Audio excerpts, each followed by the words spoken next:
Here. Councilor Joyner, Here. Councilor Harris, Here.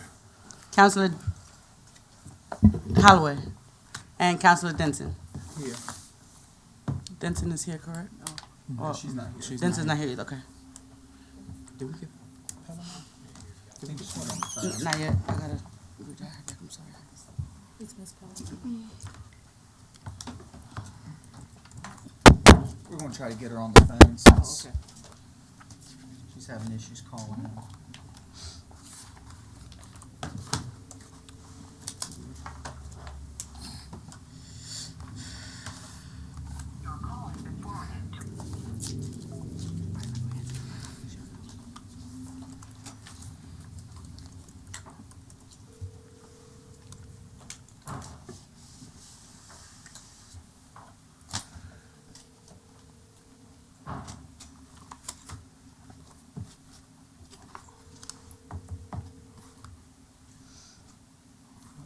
Still gonna get on that thing.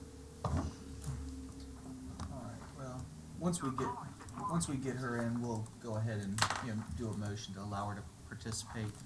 Dr. Manker, we're gonna turn it over to you. Okay. Mayor Parton, Vice Mayor Gore, and members of City Council, today is the first meeting of our budget work session. Just to set up the meeting for tonight, the agenda in your package, you have departmental presentations. You have been receiving the presentations in the past of the budget requests. This year, we want to try something a little different by getting in front of you early in the budget process.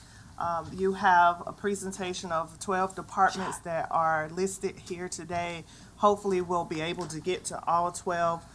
Each department has been given instructions from 10 to 15 minutes to present and to allow for questions. Only the departments that have requests for additional funding in their budget are the departments that are here and available to request for those fundings. I would also like to point out that every department has received a baseline budget, and from that baseline budget, we bill upon that.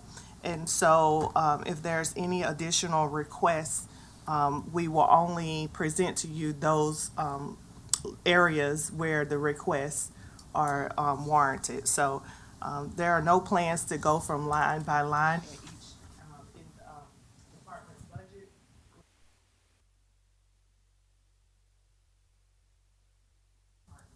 So that's kind of the format for tonight. They are in alphabetical order. Please allow everyone time to get through their requests before we begin to ask those questions. And at this time, we'll start with the city attorney and her department, Ms. Danielle Spill. All right, good evening, Mayor Parton, Vice Mayor Gore, Honorable City Council, and our esteemed city manager. On behalf of the City Attorney's Office, I don't know if y'all can hear me okay, but on behalf of the City Attorney's Office, I'm requesting an increase of approximately $19,000 in budget line items. If you have your printout for the City Attorney's Office, you can see the specific line items as I go along. I'm asking for an increase of $1,500 due to the number of FOIAs that our office receives every month. We typically do request reimbursement for hourly wages that are spent from our office, mainly the paralegal, as well as any department, and most of the time those fees are paid. Sometimes they are not. And so what I'm asking for is an increase of about $1,500 to cover postage for those. I'm also asking for an increase for conference costs, mileage, and travel fees that would incorporate the next next three line items that you see here on your chart. There has been an increase in the mileage reimbursement allowed now. There's actually been an increase in conference costs for legal conferences that I hope to attend, and as well as any travel. So that would be the reason for those costs. Those costs would encompass a total of $5,500. $6,000.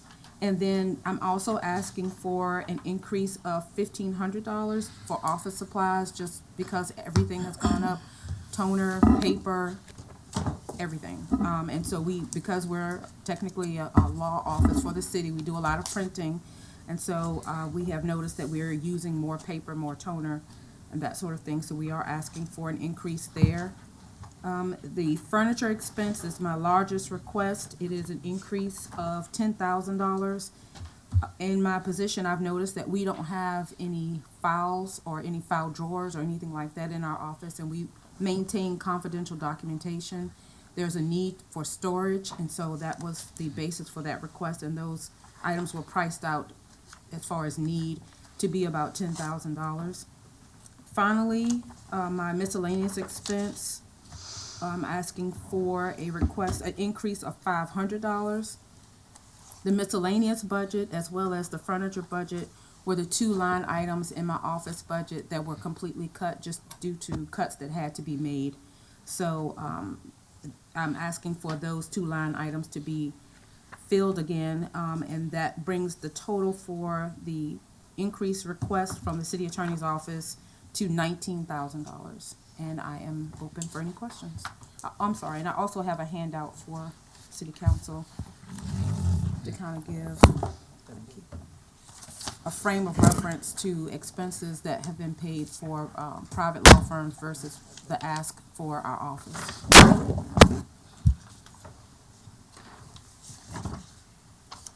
All right, are there any questions for Ms. Smith? Okay. Counselor Holloway. You said that the $10,000 of the $19,000 was for furniture, you said? Yes, sir. And that was filing cabinets and, Filing cabinets for myself and my paralegal, as well as we need a very small conference table in there. And I have been graciously gifted some furniture from the city manager's office. We did a little bit of trading for chairs and that type of thing, but there's still a need for a bit more additional furniture. So that would be the reason for that large ask. And that line item was completely kind of taken away.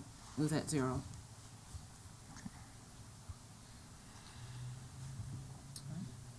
Any other questions? Okay. Hearing none, I guess we'll go on to the city clerk next. The city clerk does not have any budget increases. Okay. Okay, the city manager's office is next. Let's start with the city manager's office. The city manager is requesting the funding for assistant city manager's position. That is actually the only request from the city manager's office. The city manager's suite consists of the economic development office and also the communications and government relations office. So there are three budgets that I will be presenting on. The economic development budget, the last time that budget was available to us, as you can see, it was at $550,000. I'm asking for the budget to be reinstated. However, I've been was able to reduce that budget by $214,000, and so the total ask for reinstating the economic development budget is $335,000. There's outlined there where we have a lot of major payments and contracted agreements that come out of the economic development budget. And as you recall, during the last budget, we were unable to totally take away all the funding from that department. So I'm just asking to reinstate the previous budget from 21 in the economic development. And as the year go on, the new economic development personnel can determine what level of funding he needs in the future. The communications and relations department, I am not asking for any increase in funding for that department. Any questions? What is the communication budget? 135. But you're saying here it's 156,730. Well, the old budget was 135 and 156 For this unless, year. so Now 21,000. we're asking for an increase. I think the increase came From salaries, in one of salaries, Mhm. yes. But far as operations, no additional funding.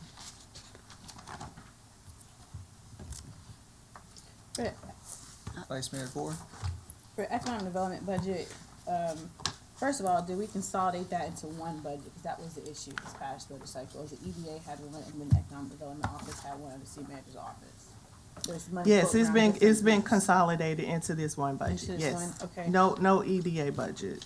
Okay, so then my other question is in regards to, now they're consolidated, what is the actual increase that she's saying that she wants to put back into this? I'm trying to look at this, it's like There was a decrease. There was a miscellaneous expense there in that budget, as you can see. We've totally taken the way away. that got, Yes. You said, There was small increases such as, now every department has a leasing and rental vehicle, due to, last year when we signed the master agreement for the enterprise of leasing of funds. So, leasing of vehicles. And so there's a new line item in every budget that you will see. We were able to incorporate those ARPA requests for cars into every budget. And so every budget you may see some increases where individual departments are asking for cars. So just to close out my question for this particular budget, it seems like there's slight increases, but just adding back the regular operational stuff that's still need, like Yes. lodging, travel, stuff like Yes. that. The only thing, like you said, is addition is the leasing of the vehicle part. So the service contracts, that's 60,000. Do we have an idea what these, because we cut that in the past for everyone, that management fees and miscellaneous. So, what is the idea to put this 60,000 back in? I can dig deeper into the various contracts that are there. I think when initially looking at that area, there are some, we left behind quite a bit of funding for some contracts that we knew may be lurking that we pay, such as the boathouse lease and some other leases. And I think there is a actual contract in that service contract line item. And it may be the Chamber of Commerce. And it's not the whole total 60, it's, We took the chamber out last year, instead we was gonna do an ARPA and discuss this year's budget if we was gonna fund them again, that and the part budget. right. Okay, so just do research on that and just let us know. if you Okay, don't mind. okay. Thank you. Any other questions for Dr. Manker?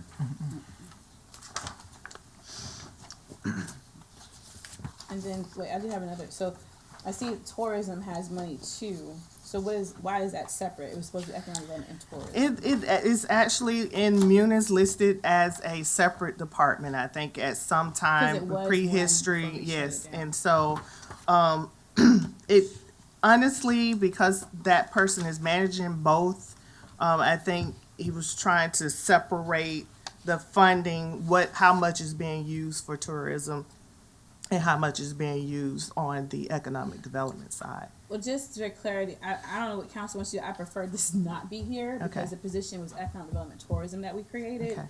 So having something random for tourism with random spots of money doesn't make sense. So it should be all together, and because this is like also, rental lease of equipment, 6,000 here, but you have 8,000 the other one, dues and membership, Sure. I mean, whatever needs to be taken to put You over want there. to consolidate. Yeah, but not all of this needs to go, because it's some doubles Yeah. here. So not all of these randoms need to come over, but the big one, that management consulting services, can we look up the other one, service contracts, look up this too? Oh, yeah, because, never mind, you have two service contracts, I'm sorry. In the economic development, one is service contracts, and then in the tourism, one is service contracts. yeah. But I agree, taking the other line items, you only have like 5 here. If it's not a double dip, consolidate. Okay. I've got a question about that. I'm looking here, if this is tourism, where's advertising? There's no budget here for advertising. And yet I saw some additional, we just received this evening, some additional, numbers for, let's see. There were some things that came in for, outside agency requests that related to tourism. So, you know, I guess my question is, where's tourism going to be, and who's going to do what? And I think that needs to be reconciled here in this budget process. Okay. It's very messy right now.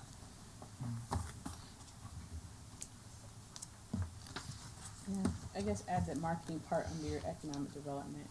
And Mr. Terry should be able to change in the system, it should say economic development / tourism, just for Yeah, yeah, consistency. yeah.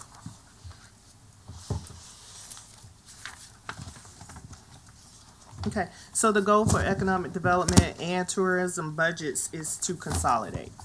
Okay.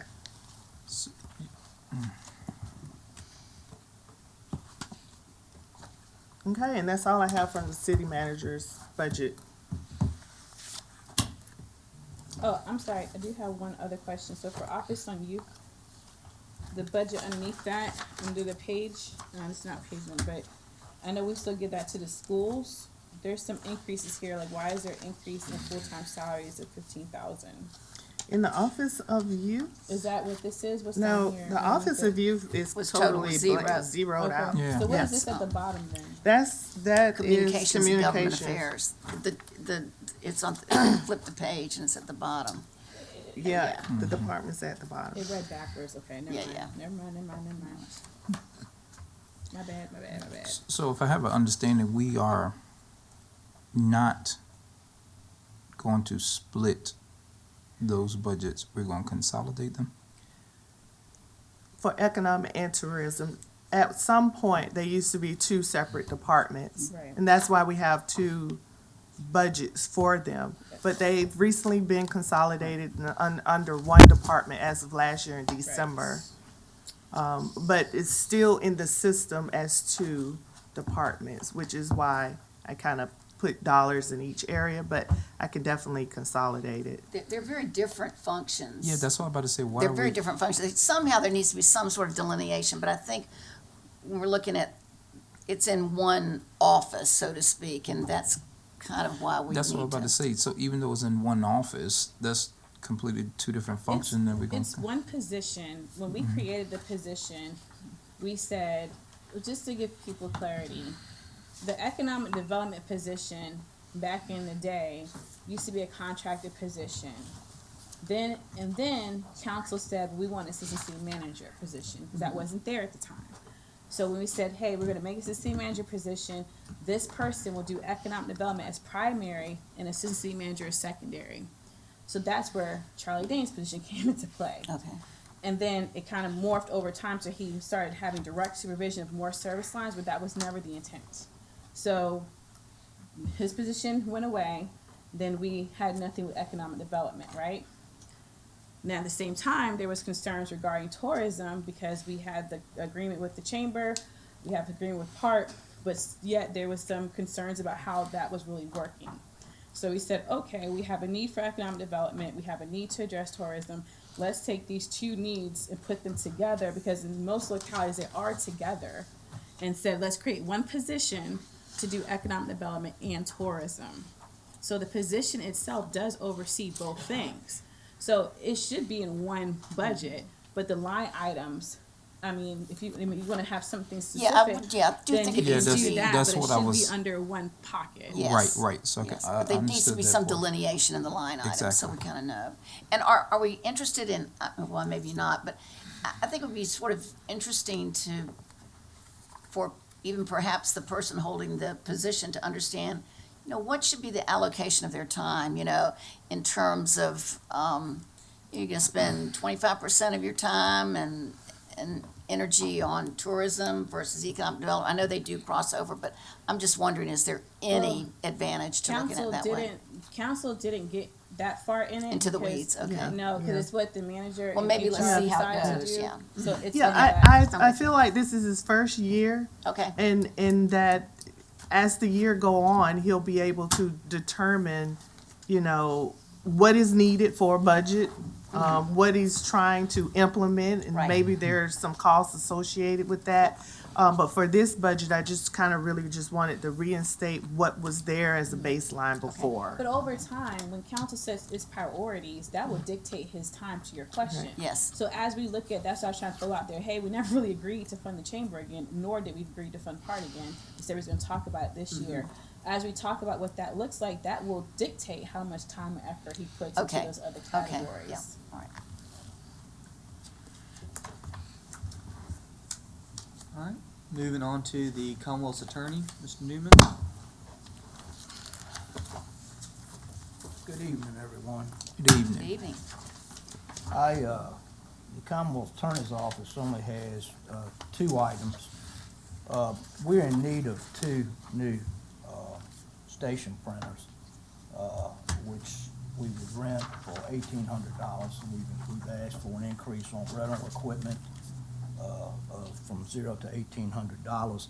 I will tell you, in the past, we all had the same printer, and we were able to get the ink at bulk prices, and since then, some of them have broken. We didn't have any options during the pandemic, and a couple of them we have just eat the ink up, so we're trying to do that. And in light of that, we've asked an increase of $1,200 to cover the cost of the ink for the copiers or station printers. And that's all I'm requesting for that office. For victim witness, we are asking for an increase for travel in the total amount of $2,000. That is for 2 conferences. One is the annual directors conference, and the other is the annual director and staffs conference that meets once a year. In addition, they have been saying that I think it's probably the federal grant, we won't find out until July 1, but they are talking about cutting 10% of the victim witness budget. Wow. If that happens, we would ask the locality to come up, and it's not going to change the budget, but the locality would have to cover $14,128.99. Now, they've done this on and off over the years. They've threatened to cut 10%, and then they don't do it. Then sometimes they do it, and right now, we have left vacant a part-time position, trying to hold on to whatever we can hold on to. So. And that's all I have for tonight. Is there any questions for Mr. Newman? Okay, All thank right, you. thank you, everyone. Thank you. Thank you. All right, next, Mr. Ward.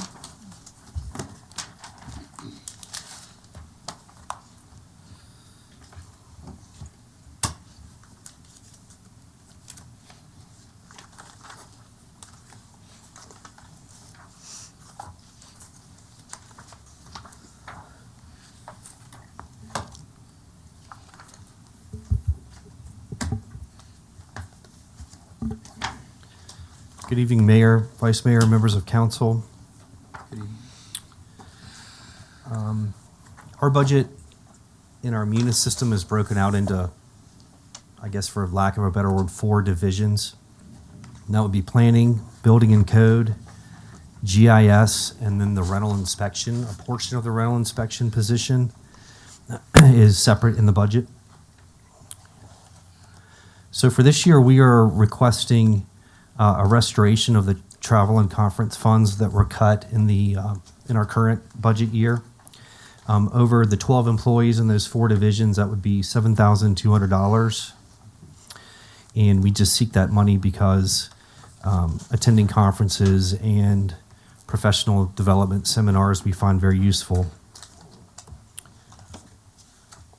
Also, we are, as a part of the city manager's fleet rental program, we are requesting 4 new vehicles, 1 for the zoning inspector and 3 for our building and code enforcement officers. for a total of 4 new leased vehicles. And then we have some increases, requested increases to existing line items.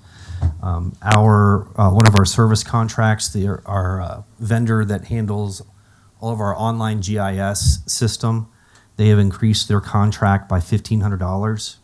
So that would go from $37,000 a year to $38,500. We are requesting an increase of $250 in office supplies just because those prices have gone up. The code enforcement guys are asking for an increase in gas. As we all know, gas is more expensive today than last year. And then we are also asking for a $1,600 increase in postage. Most of that is going to relate to the implementation of the rental inspection program. We had great success with sending out mass mailers to the public. We would like to continue that as the rental inspection program moves forward, hopefully. But we also would like to utilize that communication form with other things coming out of the development department as well. One of our department goals is to increase communication with the citizens. That's one way we would hope to do that. In summary, the travel and conference increase or restoration of what it was in the 2022 budget, that's $7,200. The 4 new vehicles is $32,298, and then the incidental increases in those other line items is $4,850 for a total of $44,348, which is an increase of 3.59%. I'll move on to the CIP requests.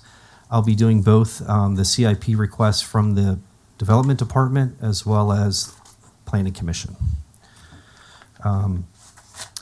Our department number 1 CIP request is for a zoning ordinance and comprehensive plan diagnostic. This is basically what a first step would be in updating our zoning ordinance. We would hire professionals to come in. They do a diagnostic of our ordinance. They look at things like inconsistencies and contradictions, which do exist in our ordinance. They look at antiquated language. They look at missing state and federal statutes, which we know are missing. Some we know are missing, some we don't know. In the CIP, I was requesting $18,000 over 2 budget years for a total of $36,000. The second request for the department would be the Shiloh Lodge Foundation reconstruction. Again, the city owns the historic Shiloh Lodge property, which was constructed, the building that's on site there today was constructed in 1810. The foundation is in terrible shape. One wall is essentially collapsed. It's been that way for a while, but it is allowing water to get into the cellar, which is not a good situation to have in a historic structure. The failed foundations leading to other problems in the structure itself. And we are also going to continue to seek grants for the rehab of the structure itself, but we are hoping that council would be interested in the $100,000 to actually rebuild the foundation itself. The third request from the department is the citywide wayfinding project. The city has a wayfinding plan that was adopted in 2004. It supports economic development and tourism, and it reduces sign clutter and improves visual impact in the city. I've only requested $100,000 for that. I believe a citywide 100% implemented wayfinding project would probably cost close to twice this amount, but I figured that we could put up an effective, or at least get started and with $100,000 and have an effective base wayfinding plan in place, and then we can build upon that as we in future budget years. I'll move on to the 3 requests from Planning Commission. They ranked these 1 to 3. The first one is to reroute trucks off of Route 10 here in downtown. The Planning Commission notes that the comprehensive plan does rank this as one of its highest priorities. The end result would be improved pedestrian access and safety in our downtown. And they are requesting $20,000 total for the engineering study that's likely required to do that. Planning Commission's second request is to install crosswalks. One would be up near the hospital on Route 10, and one would be down here in downtown across Route 10. Of course, this would be in line with a truck rerouting program. It would align with the city's bike lane installation and shared path program. Again, this would require preliminary engineering, and we estimate that to be $40,000 over 2 budget years. And lastly, the Planning Commission's third request was to install level 2 and higher electric vehicle chargers in 2 locations in the city. One would be near I-295 and Route 36, and the other would be downtown. These chargers, the city can actually set the charge rate, and over time can actually make money off of these chargers. And there are some potential grants out there too that could potentially help with the installation of these chargers. I don't have any more information on that at this time, but we will be looking into that. Planning Commission believes that these chargers would support local folks who have electric vehicles as well as visitors who come to town. That's the end of my presentation. I'm available for any questions you may have. Vice Mayor Gore and then Counselor Holloway. Back in your department budget, Yes, when you ma'am. asked about the vehicles before, I was flipping through, so I didn't catch the fact. Who are those cars for? One was for the zoning inspector, and 3 were for the building inspectors, So- the combination inspectors. If we do the rental inspection program, what car would they use? One of our existing vehicles. Okay. That's the one that's in the best shape But and that the would be youngest. one vehicle for one person, because Yes, if we ma'am. try to do it citywide, there should be more, right? Pardon? That's only for one person.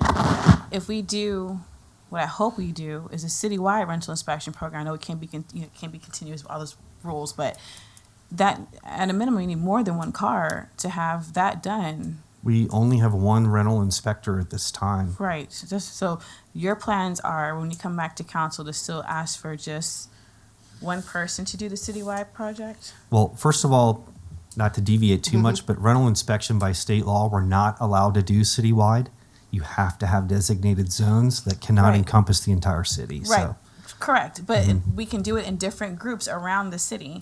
So what I'm trying to say, I know technically speaking, it can't be citywide. I know it can't be one big area. But what I'm trying, when I use the word citywide or the term, I'm saying outside of just downtown. So it would be different parts of the city that we designate. Are you saying that when you come back to council, it would be one person working on that? not knowing what council is going to finalize, Right. at this point, I'm only planning on one rental inspector for 2 zones. If you all decide to make that larger, then we will have to revisit the staffing of the program. So you're saying one person, max 2 zones That is what we think one inspector is capable of doing. doing. Yes, ma'am. And if we were to go higher, you would need another vehicle. And another staff person. And yeah, Yes. another staff person, Yes. another vehicle. Yeah, so in the department, we have a vehicle for the zoning inspector, and then we have 5 vehicles for the combo inspectors and the building official. So not every employee has a vehicle, they share. Yeah. But we're only asking for 4 new, because 2 are in pretty good shape and they don't need to be replaced at this time. Okay, so I defer to council, but for me, the rental inspection program was really a big deal. I've been It's a trying big to get deal. it passed since last year. It's a big And deal. so I really think that this program needs to add more people to it. And so my hope was 4, but I get that's a lot. So I would say maybe if we can have a plan to have at least one additional person to this, because it needs to be I'm expanded. fine with that. And if we're looking at moving inoperable vehicles and public roads to the planning department, they definitely need another person. So, So if council is okay, I would ask for city manager to come back with that math for us to include in our discussions, if council is okay with that request. how I mean, often, Huh? go ahead. I was just gonna say, I mean, I'm fine with looking at the request. I mean, I'm. Yeah, I'm definitely am too. I'm just trying to imagine. I know we got like 10,000 rooftops total, which all of them aren't rental. But these inspections aren't happening all the time. It's just a certain amount of inspections, or He's gonna have to come back anyways with the information that we had asked for last time. Right. So I think that would give you more perspective, but then also, I think I would give you more perspective, and you can just determine if you think it's realistic or if it's too much. Yeah. You know, but I think also keep in mind, maybe, Dr. Banker, at the time that Mr. Ward comes back, if he talks about inoperable vehicles from moving from police to code enforcement, so we can get some movement on that, then that will tie into that conversation, because that all goes to the rental inspection person anyways. So, Councilor There'll Holly, be I plenty, think when he there'll be comes plenty back, to keep two he'll people give you a busy. full perspective, and then you still Plenty. say if you think it's enough or not. If you're fine with that. yeah, I'm just trying to see, to gauge how many people we're gonna need. That's why I was trying to. We'll be happy to come back. We'll take a look at that and make And I think we another should assessment and definitely- come back yeah. to you with what we think would be appropriate in terms of staffing based on number of zones. Right. Sure. And not. And in-ops, correct. Any other questions? Yes, I do have Yes, sir. some. The $100,000 you was talking about, the Wayfinder, can you help me with that? Is that like the physical signs for GPS? Mm-hmm. Yeah, the city hired a consultant almost 20 years ago to develop a wayfinding plan that would be universal around the city. And so they have similar design, similar look about them. And there's a hierarchy of signs. Some of them direct you to cultural sites. Some direct you to entertainment sites. Some direct you to commercial areas, that kind of thing. And we don't have a unified sign system in Hopewell. So visitors that come here are not going to know where some of these sites are because we don't have appropriate signage for it. This plan that was developed almost 20 years ago addresses all of those issues, and that's what the request is for. It's to $100,000 is not going to get us 100% there on implementation of a wayfinding system, but it'll get us, I think it'll set a good foundation for us to start. So I'm happy to share the plan with any counselor who's never seen it or who's interested in what it looks like. It might need a little bit of a refresh because it is almost 20 years old, but I'd be happy to share that with anyone who'd like to see it. I just wanted clarification on what that is. It's not- literally signage. Right, which I figured that's what it was. Yeah. And I'm not surprised that you said it's from 20 years ago. I'll be upfront with you. I am probably maybe the only counselor on here that wants some type of help and assistance and cuts with these taxes for citizens. So 20 years ago, it's understandable as to why we would be making that a priority to move. But now with everybody using GPS, that's just not the forefront of something that I'm looking for the city to tackle, right now. I mean, 20 years ago, like you said, GPS wasn't as big of a thing. It was kind of closer to us looking at maps and stuff. And I want that one day. Personally, I just wanted clarification on that because I just don't see that as a... I'd be happy to share the plan with you. Absolutely. A wayfinding system, I don't want to get too theoretical on you, but it goes beyond just more of a simple sign. It's a program, and it establishes some uniformity across the city. But I'd be happy to sit down with you outside of this venue if you want to talk about it more. Absolutely. I'm not out here trying to change your opinion. I'm just saying it's a good plan. Lots of other localities employ it, even today, where they understand the importance of wayfinding systems. And outside of this venue, I'd be happy to sit down and go through the plan with you. Thank you. Yes, sir. Councilor Joyner? Yeah, I wanted to speak to this, and one of the things I think, and I'm encouraging other counselors to, when it talks about supporting economic development, I think that's a really key phrase that we have to be considering in all of these decisions, because at the end of the day, economic development is gonna get this city out of the ditch that it's in right now. And if some of these expenditures are going to, assist in economic development, I think we just need to be, have a more open mind. I'm just, asking for that. And it is still, wayfinding is still very relevant even in the day of the GIS because it serves a different function. And it has to do with the city's aesthetic and its appeal and its attractiveness to tourists. Okay. All right. Thank you, Mr. Ward. Thank you. Moving on, next is finance, Mr. Terry. I have a question before you move on. Oh, okay. Dr. Manker, I have a quick question because I see that we're going in order of this, Yes. but I noticed that we did not talk about council's budget at the top, and we didn't talk about VJCCA. Right. So at the end, can we talk about council's budget? And then for VJCCA, I've been asking for years for their budget because actually by law we're supposed to see it. So you're the first time I've actually gotten this, so thank you so much. But I do want to have this person present to us and to give their annual audit reports because we are supposed to get those too and we don't. What they do with those funds because it's actually council's directive to actually assign where that money goes. And so there needs to be a full discussion on that. Okay. Thank you. Mr. Terry? Thank you. Mayor, Vice Mayor, council members, city manager, attorney, colleagues. I just have two items that I'd like to present to you for consideration for the new fiscal year. Council was so kind earlier during this fiscal year to allow finance to have a part-time payroll specialist. And all we're asking is that that be converted from part-time to full-time for the new fiscal year. We put in the worksheet and did the calculations. I won't go into a great deal of detail, but it would really totally cost about $51,000, and the part-time is roughly running about 26. So it only would be an increase in the accounting budget about 25,000.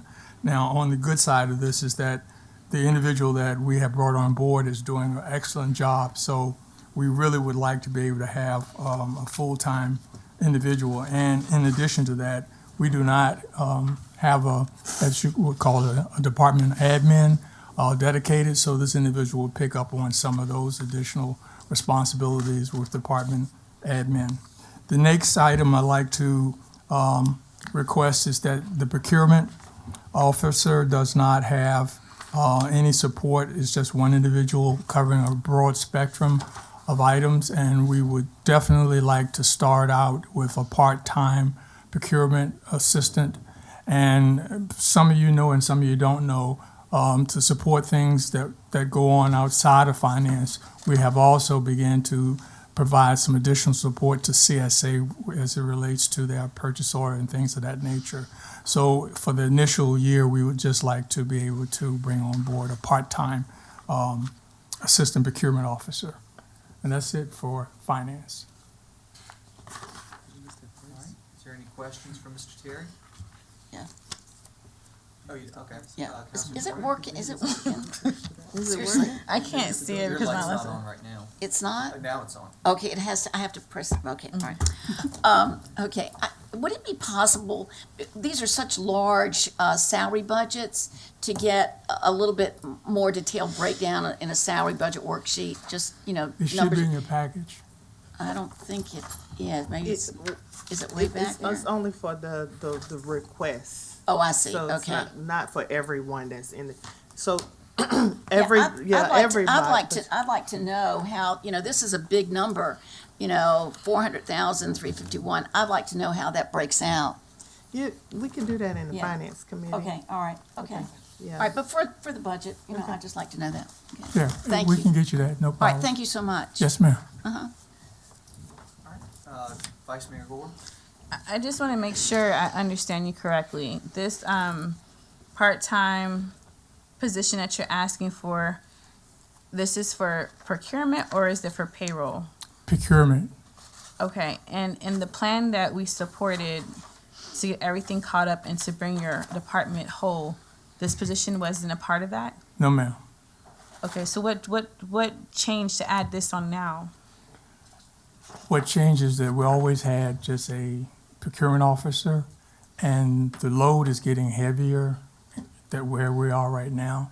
And we've also began to support CSA with doing some of its purchasing orders and things of that nature. So we really are in the same situation that we were with the payroll professional, which went into COVID. We only have one procurement officer, so if there's multiple activity going on, a bid going on, RFP or whatever, we only have one individual that handles all of that. So And again, I'm we're picking up fine that. with what you're saying. My only concern is, like, even with the CSA part, that's been there for a while, with finance supporting CSA.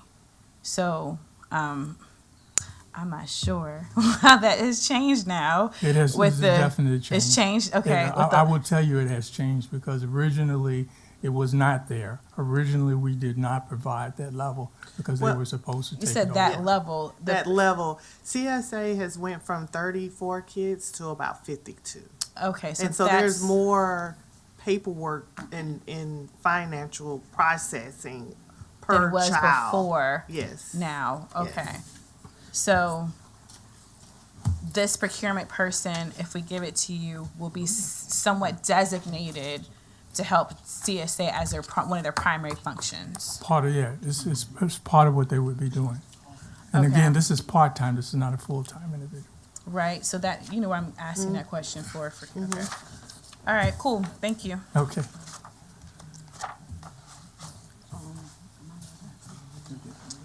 Thank you, Mrs. Terry. Thank you. All right, next is the what was Fire the- Department Chief Rupert. What was the total? Mayor, All right, just get what was the started. total? What was the total ask? Thank you. Mr. Terry, how much was your total ask? You didn't put that on. 54 or something. Let's see, 25,000 for the assistant payroll and 26,000 for the assistant procurement. So Okay, thank 51. you.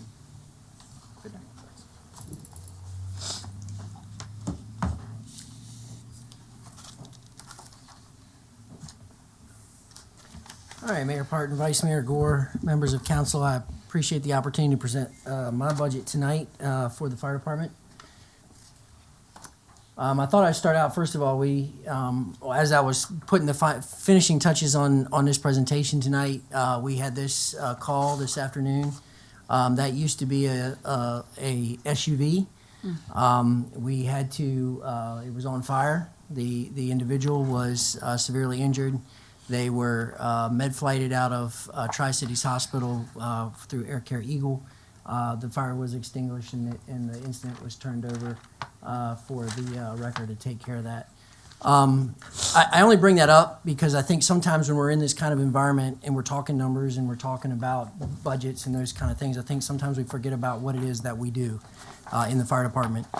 So you can imagine that if that vehicle was your vehicle, if it was a vehicle of one of your family members, you're going to want the best trained people with the most capable equipment to be able to get there, get into that vehicle, get that person out, and get them to care as quickly as possible.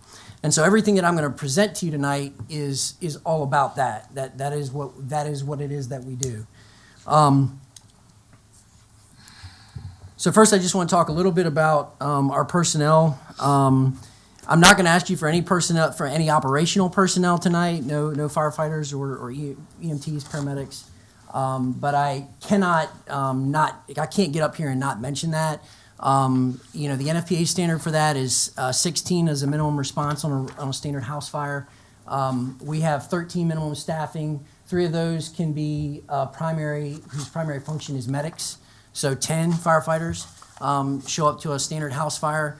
There's the minimum standard is 28 on an apartment building, and certainly on any of the industrial fires that we have or anything like that, even considerably more. And we take those same 13 people to all of that stuff. So we have a deficit when it comes to our operational folks. On the administrative side, we are also very lean. Extremely lean. We don't have a deputy chief. We don't have an EMS supervisor. We have no division chiefs. We have a single administrative support person that does all of our administrative support, including payroll, purchase orders, personnel processing, all of those items. And then we don't have people to support us in a number of other things when it comes to our ISO stuff, our accreditation, or any of those other things that we would like to be able to do. So there's things that we don't do that we want to be able to do that are important, and our national standard that we do that we aren't able to because we don't have the staffing to do so. What I do plan to do is with your permission, and I'll come back to you with a more formal presentation of this later, is I would like to request later in the year to apply for FEMA's SAFER grant. This allows the city to receive funding to support operational folks, and what it would do is they would give us a significant amount of funding to begin with, so it would be like a 75-25, where the federal government paid 75% of those salaries, we would pay 25, and then over a number of years that amount would slowly dwindle to where the city would take on more and more of that responsibility until we took over the entire amount. So I'm not asking for it this year, but I wanted to make you aware of our situation when it comes to staffing and our needs as far as staffing is concerned. What I am asking for this year is a deputy chief and an EMS captain. So the deputy chief that position was actually approved by council in 2017, but we've never been given funding to actually hire that individual. So as you can imagine, operating without a vice mayor, in the case where the mayor is gone, you would have a little bit of a problem. It's going to be a challenge. So obviously in the fire department, police department has a deputy chief. Most of the other departments have deputies to their directors because it's important for continuity purposes. Not only that, but I am really big about getting us accredited, and that is a very extremely difficult undertaking. It's about 2,000 hours and about 3 to 5 years worth of work. We just do not have the personnel to be able to undertake that, but I think that's very important for us moving forward, and so that's one of the things that position would be able to do. As far as EMS goes, EMS is about 80% of what we do. That's a majority of our work. As you probably know, in 2022, the emergency crew folded once and for all. They no longer exist. And so we are the only EMS provider in the city. And so we've taken on all of that responsibility, and we haven't been given any additional resources when it comes to personnel to handle that. This person will help us because right now we have all the responsibilities of EMS when it comes to the regulatory requirements and all those things are split over about 5 different people, operational folks, that have to do all these administrative functions. And so as you can imagine, when 5 different people are doing it, it's certainly not the most efficient way to do it. And there's not one person that's focused on making sure that we have all of that correctly. And of course, there's some things that we just don't get to, that don't happen, that should happen. So those are the 2 positions that I've requested. As far as numbers are concerned, the deputy chief position the salary would be at $90,000 after you do all the calculations for all of the needs and so forth. With the additional benefit costs, it would be $121,000 annually. And then the fire the EMS captain is a $61,000 salary with benefit costs coming in with the total being $83,614. So that's the cost for those 2 positions. Our only capital request this year is assistance with replacement of our burn building. Our burn building right now cannot be used for live fire training. The only thing that we can do is smoke it up. Obviously, live fire training is extremely important. Our job is extremely important, and it's extremely dangerous. And the best way that we can prepare those folks to be able to handle that is to train. And we need to be able to train in a live fire environment. We cannot do that with the building that we have. It's basically been condemned for fire training. We have secured property out at the old wastewater treatment facility out on Cloverdale, so it's away from all of the neighborhoods and everything, so noise and smoke won't bother anybody. So it's back in the back behind the old landfill. We have a piece of property there. We've begun looking at the site and all that would be required to do that. The budget for this project is about $790,000. We should be able to get a grant through the Virginia Department of Fire Programs for about $480,000 of that. I'm asking for you all to help with the matching portion. This is a match grant, so I'm asking for $160,000 as part of the matching portion of this. I will also be looking at some of our neighbors to help us with that as well. We were originally going to do a project like this with Fort Lee. That didn't work out. Colonial Heights still says that they are interested. The fire chief over there is still interested in helping us because they have always used our building. Actually, Prince George, Dinwiddie, all the Tri-Cities have always used our building when it was operational. And so they're very interested in us being able to get this back. So I'm hoping to get another $150,000 from them to finish out that match portion that would be required for this facility. As far as some line item increases, under our fire service contracts, our vendor for our annual physicals went up $5,200 on us.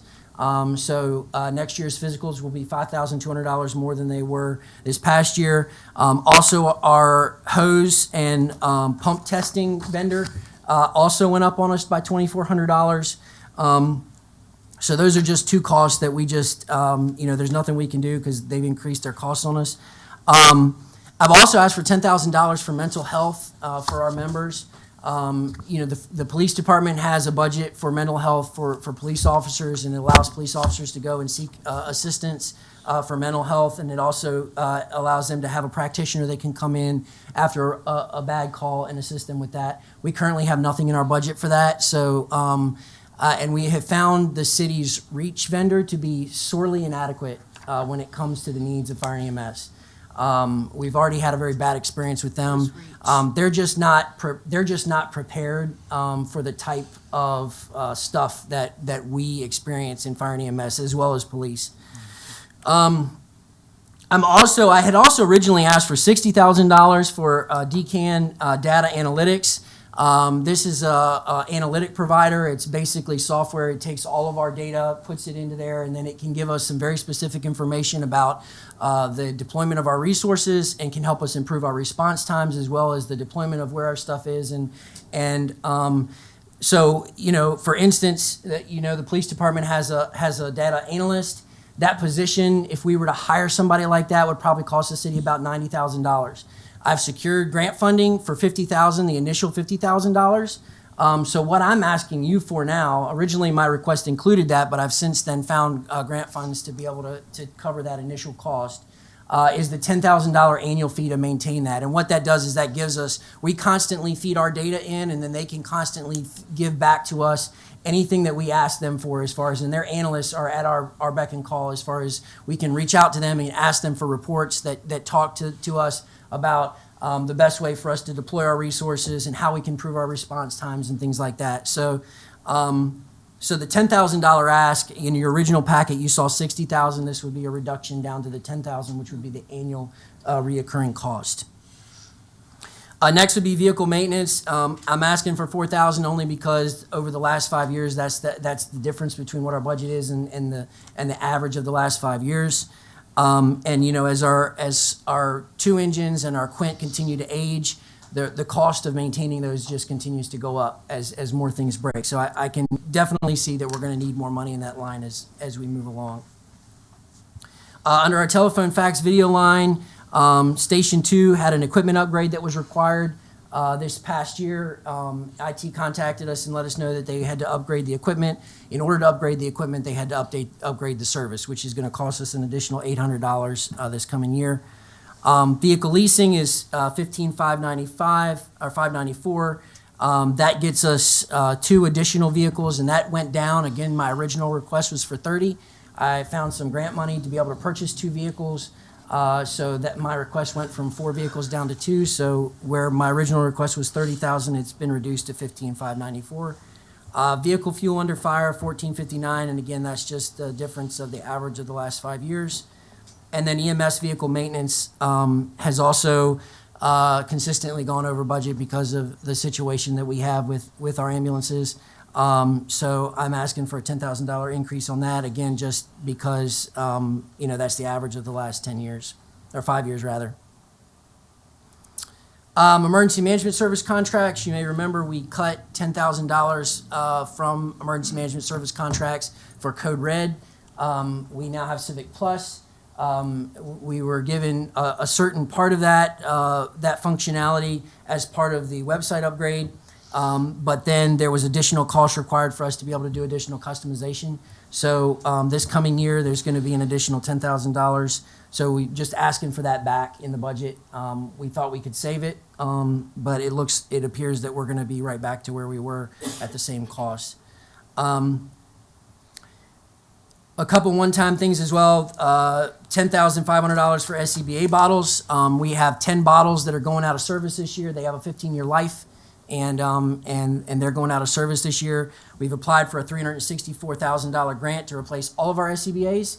If we receive that grant in September, then we would not need this to replace the bottles, but we will have a $33,000 match that will be required from the city. So that would go towards that, and then I would come back to you for another $23,000 to match that SCBA grant. And finally, the station repair maintenance account, I'm asking for $50,000. We have air scrubbers that were originally in the stations. VIOSH requires that we maintain those. They've been out of service for about 10 years. The city of Petersburg was recently cited by VIOSH because they did not replace those. So I want to get ahead of that. I'm looking at a different technology that will hopefully be a little bit more easier to manage and maintain. But the cost for that is $50,000. Any questions? Do we got questions? So Can you go back to that last slide? Sure. Go back to that last. first one that I have is Vice Mayor Gore, followed Nuh-uh. by, Was I first? I think you was first. I don't know, it makes no difference, go, Okay. whichever. Go- I saw it had Vice Mayor Gore, Councilor Joyner, then Councilor Holloway. Okay, all right. You had your light on. I thought. Harris Did is you? first. Did Yeah, you? Harris Okay. is first. So, council, keep holding your light until, I look at you and Okay. acknowledge you. Okay. Because if you just press it, It doesn't goes off click. and on like a light That's, switch. that's what happened to me several weeks ago. All right. Mr. Harris? My question is concerning your deputy chief. Yes, sir. How have we been getting along without a deputy chief? By the hair of our chinny chin chin, sir. and I don't say that jokingly. I mean, I'm serious. When we, obviously whenever I go on vacation, I've got one of my battalion chiefs that acts in my place, but he works every third day. Okay, so he's on the street, especially on his day, he's on the street managing everything that's going on. So when something else happens, he has nobody else to call. There's nobody else that he can call to help him out. So, he can call me on the phone. I try to always make myself available even on vacation. But as far as somebody physically coming here to assist him with that in the middle of the night when he has a leak at one of the plants or anything like that, we don't have that. I have, and so from a continuity, and that's the same thing. So now me taking over from the former chief, there's a lot of things that, I'm having to figure out. Because, again, there's no continuity. There was no deputy chief. I was kind of the de facto deputy chief for a long time, but I wasn't involved in a lot of those things because I had a full-time job. I was filling in for him while he was gone, and things like that. So there's a lot of things that he did that I didn't have knowledge of. So I'm just now finding those things out. I'm having to sort through those things, figure those things out. Whereas if there's a deputy chief, they should be aware of all those things. If something happened to me, they should be able to get up here and speak to you about the budget without a problem as a deputy chief. But we don't have that. So we can continue to do as we're doing, absolutely. And unfortunately, that's what the fire department for a very, very long time has, and this goes back, since 22 years ago when I started here. We've always managed where we are, and we've given you the best service that we can give you. And we do our best to make it happen every single day. But I don't think that's the best practice. I think the best practice for us is to be a little bit more forward-leaning to make sure that we have a continuity and we have more people that are aware of everything that's going on so that we can give the best service to our citizens. Does that make any sense? Yes, it does. And the reason why I'm asking that, because when I first met you, and I'm new on the council, I met you and we went over quite a few things when we talked, and you told us about quite a few things that we needed. in the department. I don't recall you talking about a deputy chief at that time. And now, if we are getting by the hair on our chinny chins, then that's not a posture that I would think we would want to have. But I was just curious as to how, because that had not been mentioned to me before. Well, actually, it was in that presentation that I gave you. It was a very long presentation. I know I talked for a very long time, so it probably got lost in the mix. It did. But it was in that presentation that I gave you, yes, sir. Yeah. Okay. And I apologize for that because I know I can talk. That's why I tried to make this fast, but Thank you. yes, sir. All right, Vice Mayor Gore, then Councilor Joyner, Holloway, then myself. Okay. So I have a list of questions. Okay, Sorry. it's okay. So this is the most I've seen from the fire department ever in the budget session in terms of asking for anything. So I want to acknowledge you for that and saying thank you for bringing a lot of this stuff to light. But now I have to ask questions about it. Absolutely. So I do want to circle back to something that kind of, in my opinion, was unresolved during this admin shift with you and even with the city manager's office. You and I have spoken when we're talking about some information was brought to council's attention in regards to credentialing and certifications of staff members. Mm-hmm.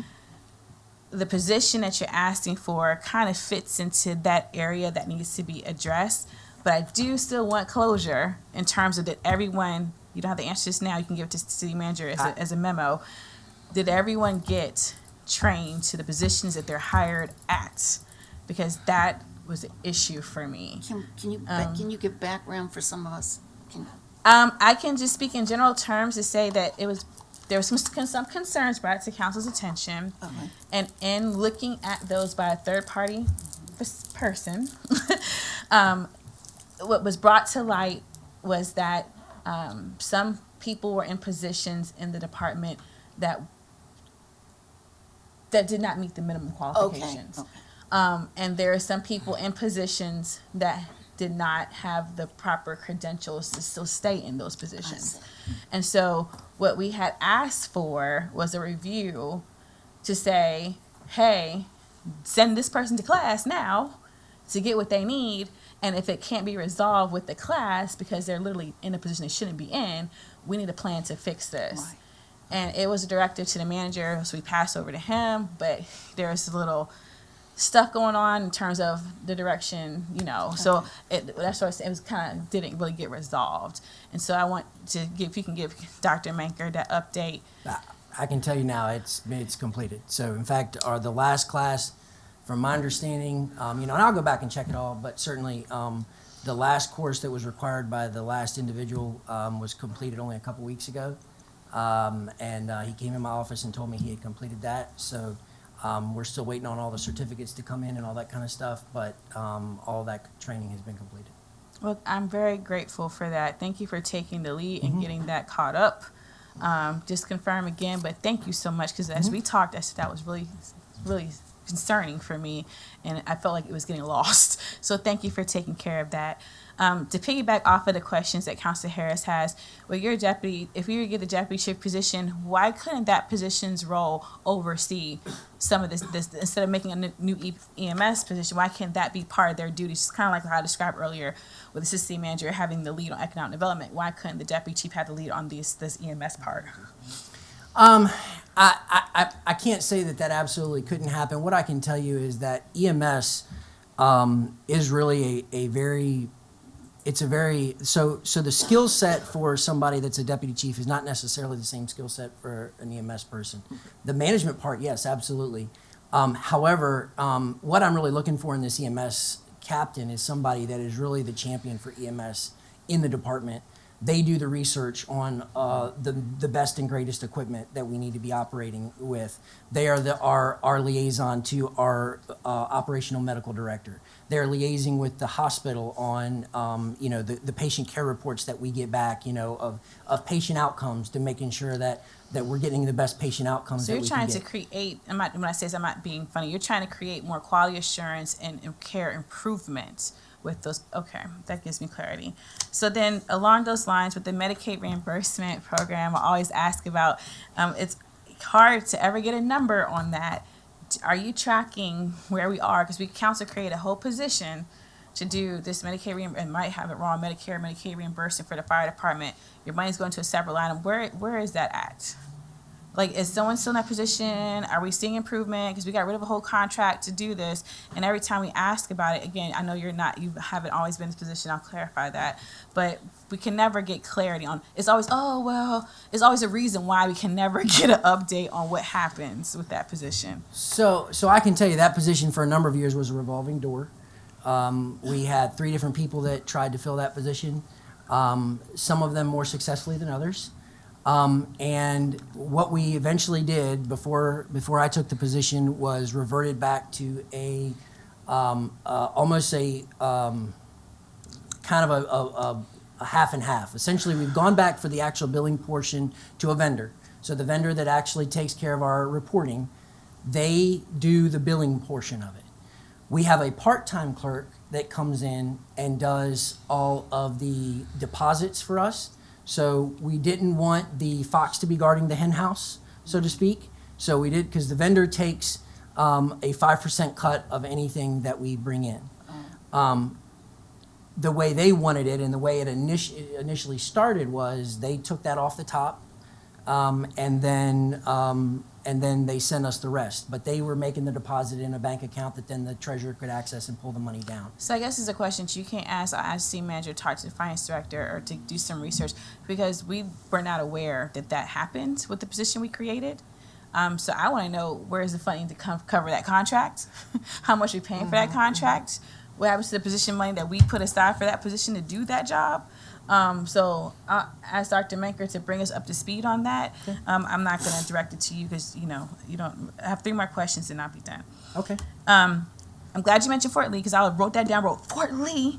So about the whole fire, the buildings you're talking about. So when was this condemned? And then you also mentioned about, air quote condemned. And you also mentioned this property secured. When did we secure property? So a couple things. First of all, the Fort Lee. So originally there was supposed to be there was a regional process, right? What happened was, as it got further up the chain at Fort Lee, they didn't like this regional idea. They also didn't see a legal way for them to take money from localities to be able to do this. Okay. So they're still, for the last I've heard, they're still going to try to build a building, but it's not going to be a regional asset anymore. It's Okay. going to be a Fort Lee asset. I would say that's good in that we may still have access to it. Unfortunately, we already know they have some training facilities that we have a hard time accessing now. And so we don't use them because they're so difficult to access. So that's when I started going down a path of, let's figure out another avenue for us to have a resource for the rest of the Tri-Cities. As far as the time frame, I believe it was about 10 years ago. When we purchased the land? No, on the condemning the building, I'm Okay. sorry. For fire. What? Yes, it's been about 10 years that we have not been, and that's one of the reasons why we hire pre-certified, because it's extremely difficult for us to. I've never heard of this. It's extremely difficult for us to do a fire academy when we don't have our own burn facility. Right. So that's why we mainly hire pre-certified. We'd like to go back to hiring people that are not pre-certified and train them so that we can hire people right out of Hopewell High School that are interested in, I met a couple guys over the summer that were interested in being firemen. And I thought that was great. Unfortunately, there's nothing I can do for those guys because I've got to, so we're working on doing a regional school with that. But either way, it's been about 10 years that's been condemned as far as not being able to do live fire training. We can still smoke it up, and that's what we do. But we can't have real true fire training in it.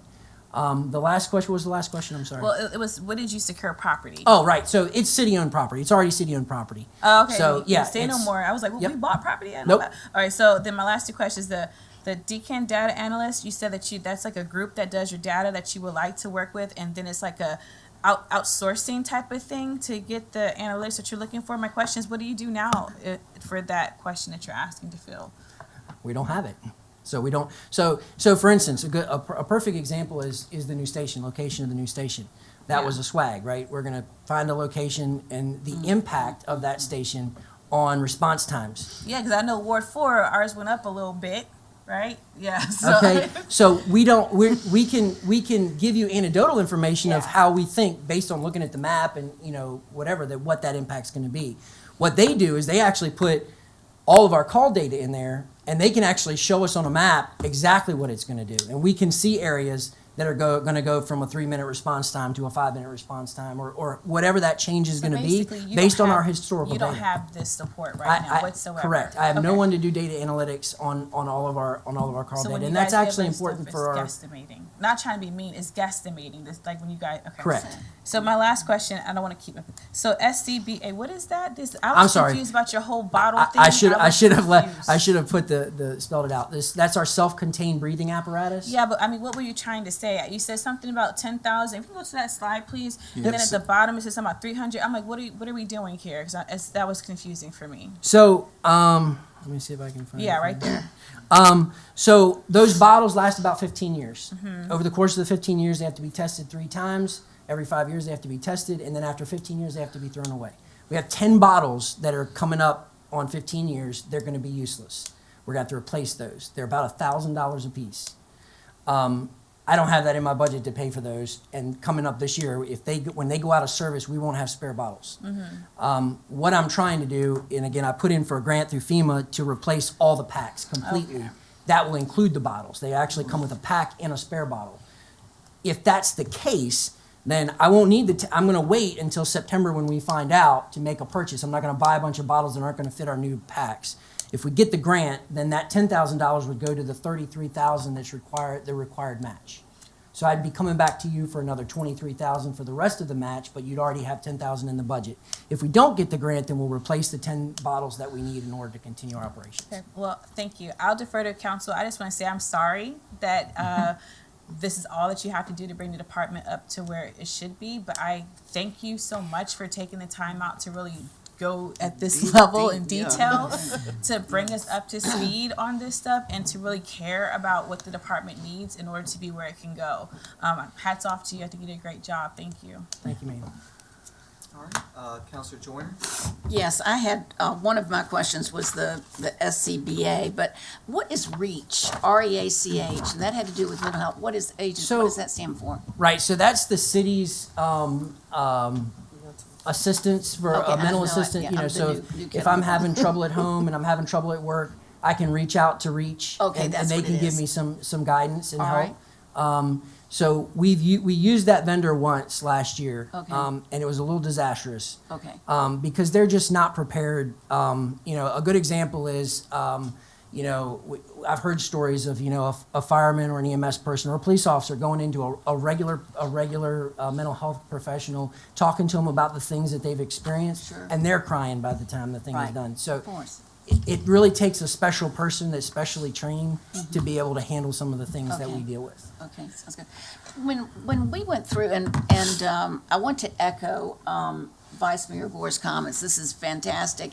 And I think all it took was a tour of our current facilities to understand that we have some opportunities for our fire department. I mean, clearly, perhaps the stepchild somehow, some way, which is really unbelievable. But nonetheless, you mentioned, and we can have a longer discussion later, but you mentioned you had done a little bit of work on tax policies, taxation, special things. Does that have any relevance to any of this?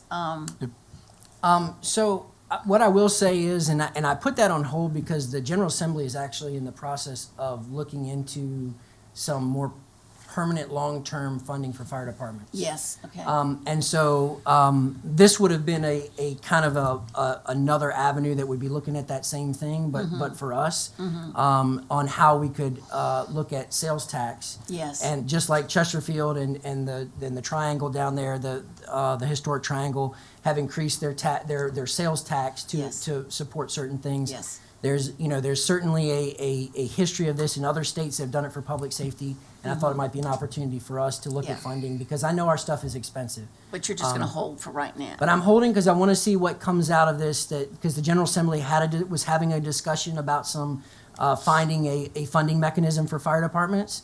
So depending on where that goes, this may be a moot point because we may suddenly find a new revenue source.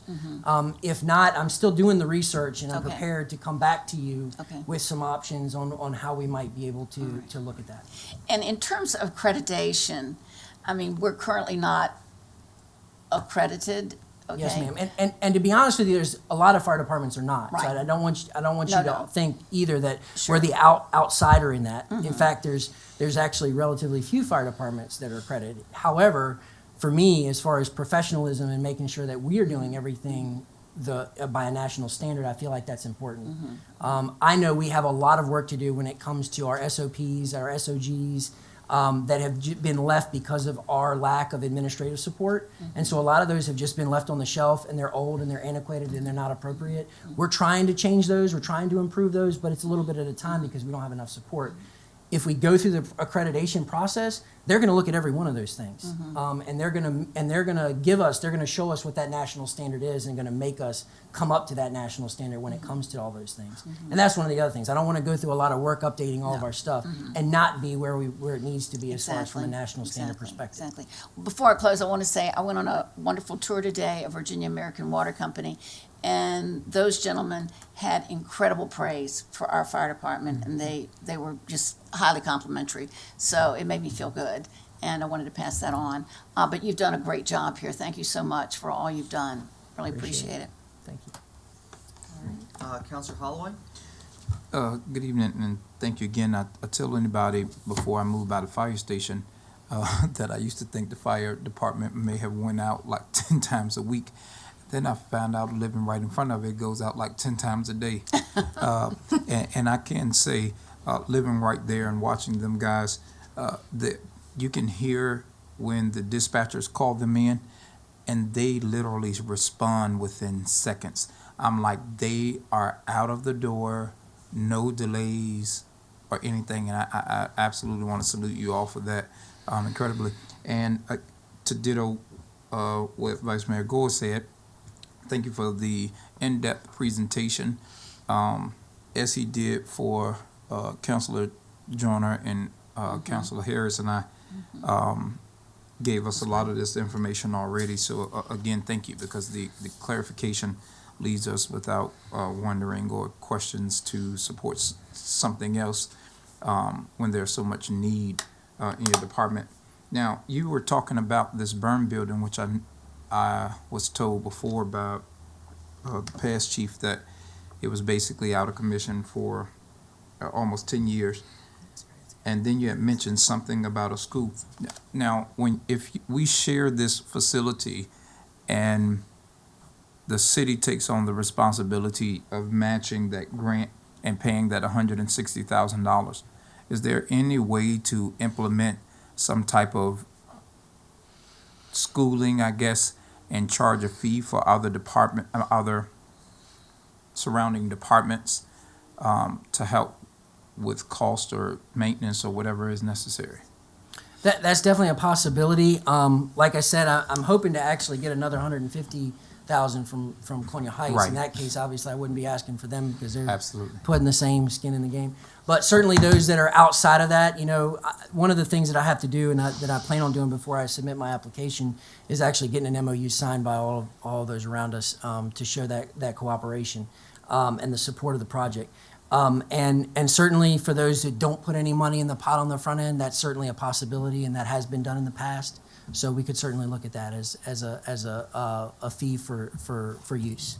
All right, and then you said the minimum standard is like 16, and we got 13 on the call, and requesting for that deputy chief and the EMS captain would add to the still wouldn't add to the 13, No. right? This is just be administration almost? Yes, sir. So this is only going to support the administrative side, and that's why I say next year what I would like to do is, and I'll be coming back before you with a presentation on the SAFER grant to say this is what I'd like to put in for, and ideally we'd get 6 additional personnel. That would give us 2 per shift, and what that would allow us to do is fully staff our medic full time and our ladder truck full time, that right now are cross-staffed. So, whichever call comes in first, that's what they get on. If it's an EMS call, they get on the ambulance. If it's a fire call, they get on the truck. This would allow us to staff both of those full-time. So we'd have 3 full-time medics all the time staffed, and then we'd also have the addition of the ladder. Now, something I didn't hear you ask for, you might have told me y'all getting it already, but I didn't hear it, so I'm gonna kind of add it to it, or you can at least answer the question. When we did a tour, our fire and EMS personnel work 24 hours a day, and then they're off, so they basically live at the firehouses. And fire station number 2, of course, being much smaller than the other one, y'all, it was sad. I walk into this building and there's 2 couches there that these guys and gals have to live at. And both couches have holes in it about this big. That's not an ask. Is that something that you are already getting? Yes, sir. So we had gotten some year-end salary savings last year and got some money to fix the roofs at Station 2, at Station 1. And one of the roofs ended up being a repair rather than a replacement. Our original estimate from the vendor was a replacement, and then we had a vendor come back and said they could actually repair it rather than replace, so we saved some money on that. So with those savings, we were able to do a few other things around the station, as specifically focused on Station 2. And one of those things is we did purchase some new furniture. Because the furniture that you saw was actually hand-me-down stuff that guys brought in, because the city hadn't purchased furniture for probably about 13 years. Wow. So yes, in fact, Station 2's furniture was just delivered this week. Station 1's furniture should be in this week, the end of this week or next. Is there any other needs like that? So we've gotten all the low-hanging fruit. What I will tell you is, I didn't put anything else in the budget other than the air cleaners. What I will tell you is, just because of the age of those buildings, I can't promise you that I might not come back to you mid-year and ask for money to spend on the stations just because of their age. We delayed a lot of maintenance because we were building a station for 8 years. So we were building a new station, so we were delaying a lot of maintenance because we were building a new station. And so we've gotten to a point where this past year, we were able to take care of a lot of the low-hanging fruit. I think that last piece that we were trying to get done was the air cleaners. But there's still a lot of needs. But there's nothing that's, so tremendous that I felt like I needed to bring to you all, because I know there's the city as a whole has a lot of needs. And that's what I put in my memo. I tried to be conservative. I didn't want to come up here and think that you all have all the money to be able to do all the things. I brought to you what I felt like was the most pressing needs of the fire department, not everything that we want or need. Yes, there may be some we have about a $20,000 budget for maintenance and repairs at the station. On a regular year, if nothing crazy happens, that usually handles it. But if we have a air handler go down, or we have anything significant go down, that can put us in a bad place. So I didn't put any extra in the budget, but I am telling you that it's not to say that I might not have to come back through the city manager to request some additional funding later on to make additional repairs. Thank you again for your service. Yes, sir. I'll make my comments real brief. I just really appreciate, again, the same sentiments that my fellow counselors have said. The level of detail going into this, really identifying shortfalls and your plan to correct it, and even to go one step further and trying to pursue accreditation. I really appreciate that, and I'm hoping that this year we can give you guys a lot of the funding in order to start implementing some of these things. And I really love the idea of the regional burn building, and hope that if other localities want to use it, that they'll either help pony up some money, pay some operating costs towards it, or to pay to utilize it once it's built. Unfortunately, we're just not in a position to be giving out a whole lot of free services to other localities. As much as I'd like to work as a team together on things, but no questions. I just really appreciate what you've done, and I just want to let everyone know that unfortunately I have to leave a little early tonight. We got last minute preparations for my sister's wedding on Saturday, so apologize I can't stay for the whole thing. I'll turn it over to you, Vice Mayor Gore. Mr. Harris had his light on. You're on brother duty. I'm on Big Brother duty, man of honor duty. All right. I think Councilor Harris, you have your light on? Yeah. I just got one other comment. All right, have a seat, have fun.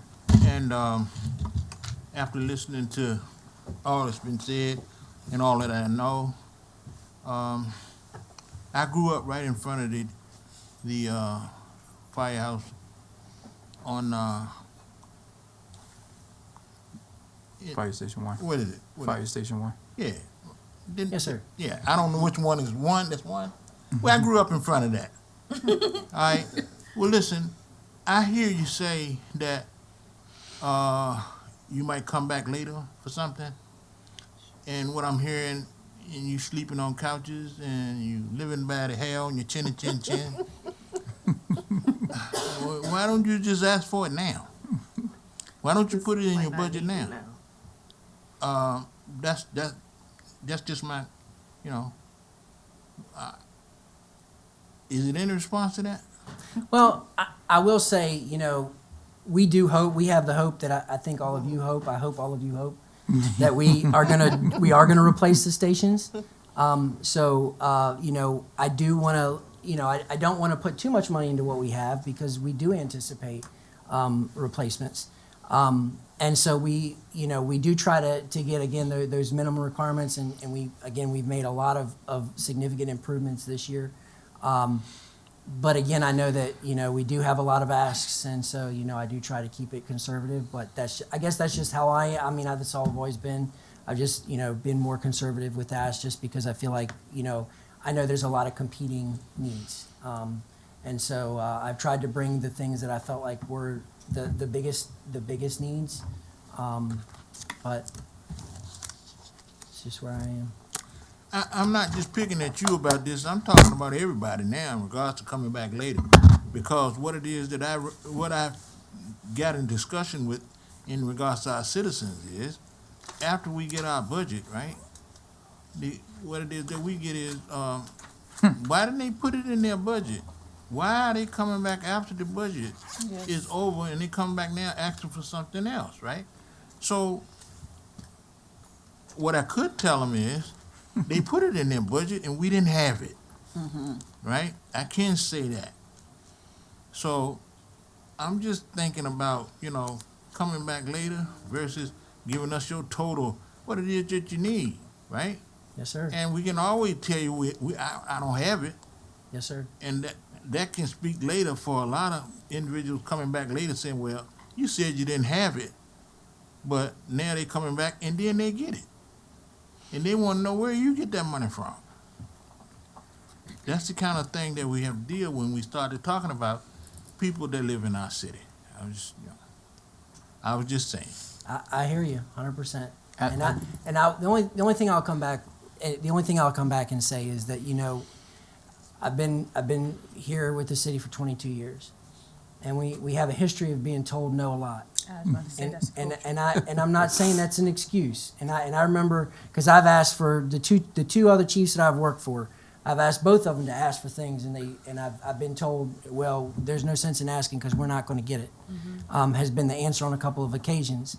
And I felt like I actually exceeded that by what I've asked for here. But at the same time, you got to understand that that's kind of the culture that we've been in is, you know, there's been a lot of no's, and you know, and I know that resources are not unlimited. So I can't disagree with you. It probably would have been a best practice for me to lay everything on the table. I agree with you. I can't disagree with you on that. But what I have is what I have tonight. Thank you. Yes, sir. Any other lights? Yeah, I respectfully ditto what Councilor Harris said to everybody that may be listening tonight, because, and I give you an example of before I got on council, what, you know, something I observed. If you give these limited things, and then there are some things that you may think is less important that you don't give to council or let council in on, or like Vice Mayor said, there are some things she's never heard of before. And then one of the other departments come up and ask us for something, we approve it, And then the following week you come back and now we're all thinking like, golly, what you're presenting now was more important than what they presented last week, and we just gave them the money and we could have gave you the money. So, you know, I would just like to have the whole scope of what's needed, and then we can cipher out, you know, what's more important. Just to everybody generally, my statement. Counselor Joyner? And really, I think that this speaks to the fact that there is a different thought process guiding the budget in general. And so, and obviously, the way you approached it was based upon 22 years of previous experience. And I think that particularly, I think last year when the ARPA funds were designated and department heads had to come before council, and I was sitting there, and I think everybody was just in a state of shock that they did not know that these needs were out there. And so there is a different process guiding the way we're going about it, and perhaps I think it will certainly have a better result all the way around. So, but thanks again for all you've done. No other lights, we'll move on, but I'll just say the same thing too. Thank you, Counselor Joyner. Thank you, Counselor Holloway. I know staff has their own opinion sometimes of what they hear in the weekly staff meetings in the past, right? And I always used to, what was it saying, grind my gears? Because people would tell you what's being said, and it's like, that's not what happened. But you really couldn't come in to the meetings and set the record straight. But what oftentimes disappointed me is when staff was told that council didn't support something we had no knowledge of. And I said publicly during that ARPA work session, there was requests that people thought that we had denied over and over again. I was like, we have never seen this. And I was like, if you don't believe me, go back and watch prior years of council meetings where I've demanded to have everybody's requests and their justifications and never received it. But we never had a majority of council willing to hold that administration accountable. And it is what it is. And I know people like, you know, say whatever, but the facts of the matter is it's on record that that was never done. And so that is what led to a lot of the stuff that we needed to have 15 police cars bought because the floors were rotted out. We had no clue. We're hearing about all the stuff that you got going on. I promise you, I thought that building was operational. but I'm just saying, didn't know about your DEQ violations and stuff like that until you came and talked to us. And so, yes, it's a change in leadership, but I also want to give credit where credit's due. It's a change in administration. Because y'all did not have this platform to come to council freely before. Right. And that's the bottom line. And then also we're making sure we empower Mr. Terry to let us know everything. And let him come to us so we can let know. So I agree with everything they've said. I've been an advocate of that, and I encourage everyone to listen and say, put everything on the table, because it is embarrassing when we sit here and have presentations, especially when the police department, no shade to you all, hearing for the first time that you're sitting here running around with cars that are shutting down on the road. We're like, what? What are you talking about? And the camera crew is right there, and people think that we know about this stuff. And so then we have staff thinking that we just don't support them. And then you see what we see at the meetings, and to Councilor Holloway's point, we get off of mid-year budget requests, and it looks like we're supporting one group over the other, when in fact we don't have all the information. We're going off of what's presented to us. And so I would say continue this transparency, put it all on the table, but prioritize like you have done to say, this is really what I really, really need for right now. Here's what I really want second wave I could, and here's what I need at the end. You know what I mean? So that way we can still prioritize. But we won't know what your need is unless it's been brought to our attention. And you might find yourselves like everybody else struggling to get caught up to speed. So thank you again. I appreciate it. Dr. Menker, and looking at this, Healthy Families is the next one that has a change. Is that representative here? Are we going to go to? No, Healthy Family has no budget change, and Okay. part of the goals for this budget is to explore making them a department. Right. Right. So the finance director and I and the attorney, we have looked to see what would be the financial burden for that, and there's no financial cost to making them a department. Okay. Okay. So we're gonna move the from next is next is IT. So as you know, the IT department, their largest budget is the Munis finance system. We have a lot of Munis modules. Over in the explanation and comment section, I try to show you what the different modules are. We have the main Munis financial module, the court management system module, TPAR, open finance, ExecuTime. And the new request here is the Verkada cameras, their annual support for deploying cameras throughout the city, for police, earlier last year in October. And so there's an annual cost that has to be built into the budget for maintaining those cameras. And so there's an increase in that service contract line of $32,597. Munis has a 8% annual increase, and so that's the breakdown for all the different modules that receive their annual increase. The second line item is the telephone, fax, and video. Last year, with the last city manager in around March, this time we decided to move to a Civic Plus website. In the past, we had the web developer who was just manually building a website, maintaining it. We had a lot of different resources trying to make the site look nice, but over time things got convoluted. The site was down more than being up, and so we moved to this platform, which is congruent with other municipalities, and it's the outcome of that. The last city manager used contingency funds to help us get off the ground, so there would not be any cost for the first year, but we are now billing into the budget that cost. It also covers the Parks and Rec website. They used to have a separate website, and so now it's brung in. And it also covers the Code Red that the fire chief was let you guys know about tonight. And so that's that $30,000 increase there. IT department is requesting one vehicle. The two techs are in their cars throughout the city all the time. We've had 3 hand-me-down cars from various departments, and over the past 6 years I've been here, and they've all broken down. And so that's just one vehicle cost there. The training line item is totally $18,000 in there. That is used between the IT department and the Munis trainer. And so I'm requesting additional dollars for that Munis trainer to help provide additional support to our staff, especially since our Munis modules, we keep adding more and more, and they just keep getting larger and larger.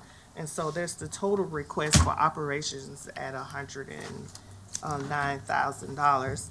Moving to our CIP plan. We are now at the stage where we need to think about replacing servers. We don't have to do them all at one time, but servers are really expensive. They are the core backbone of our system, of how all our departments communicate, how we share information, how IT is actually the backbone of the IT department. And so we taken a 2-year approach of replacing those servers at $125 the first year and $102. But I think the number one cost here is for the Microsoft Office. We're currently running Office 2016. We're now on Office 2023. We purchased Office 2016 when I first arrived here, and it's now reached its end of life, and services of support will diminish here towards the end of the year. So I think if I had to choose one, it would probably be that Office, because that's how we communicate, it's how we do work, it's how it's the basic building blocks for operating throughout the city. And then the print management solution keeps coming back on board. I'm really trying to have a solution where all departments' equipment is being managed through a managed solution, where there's one company that we utilize to take care of repairs instead of piecemealing it together. Every time someone has a repair, it really costs us more money in the long run. And so those are the requests from the IT department. I see Any no lights. questions? Is there any questions? No lights. I have two questions. Oh, I know what it was. The code red thing. I thought that was in the chief's presentation. It is. What I'm saying is that website all combined. Oh, But it's the fee that he his needs is in fee, yeah, his. Okay. exactly. And then my other question is for the servers. Let's say we can't do both now or whatever. What can you split this into two costs? Do you think it'll be too much for it to last until next year if we do half of it this year and the other half next year? Yep, it can be divided. This is the wish list, like you guys asked So, for. so this was a wish. I need to know which It's is a not wish and which one necessarily is a a wish, need. but we gotta start working towards it. It's an expensive strong item, wish. okay? It's Okay. a strong wish. Okay. All right. So what if you? Okay, it's a strong wish. Okay, we just gotta remember that. All right, Thank you. police?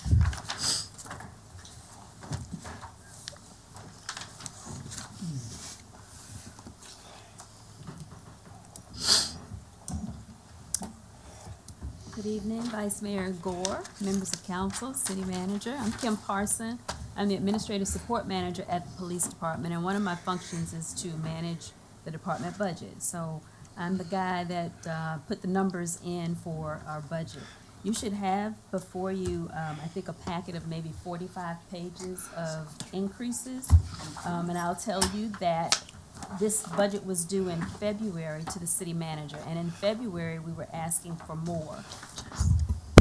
We were asking for a little bit more in February, but with ARPA funding that the city had, the city manager was able to buy, to get some of the items that we requested in the budget purchased under those ARPA funds. So in those 45 pages, the total amount of what we're requesting is $463,637.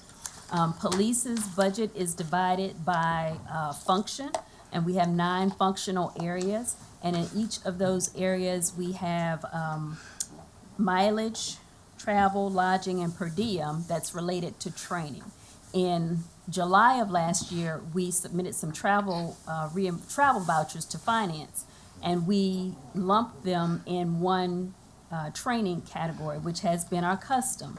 But finance said, no, we have a mileage account, we have a travel account, a per diem account. Your money needs to go into those accounts for proper accounting of expenditures.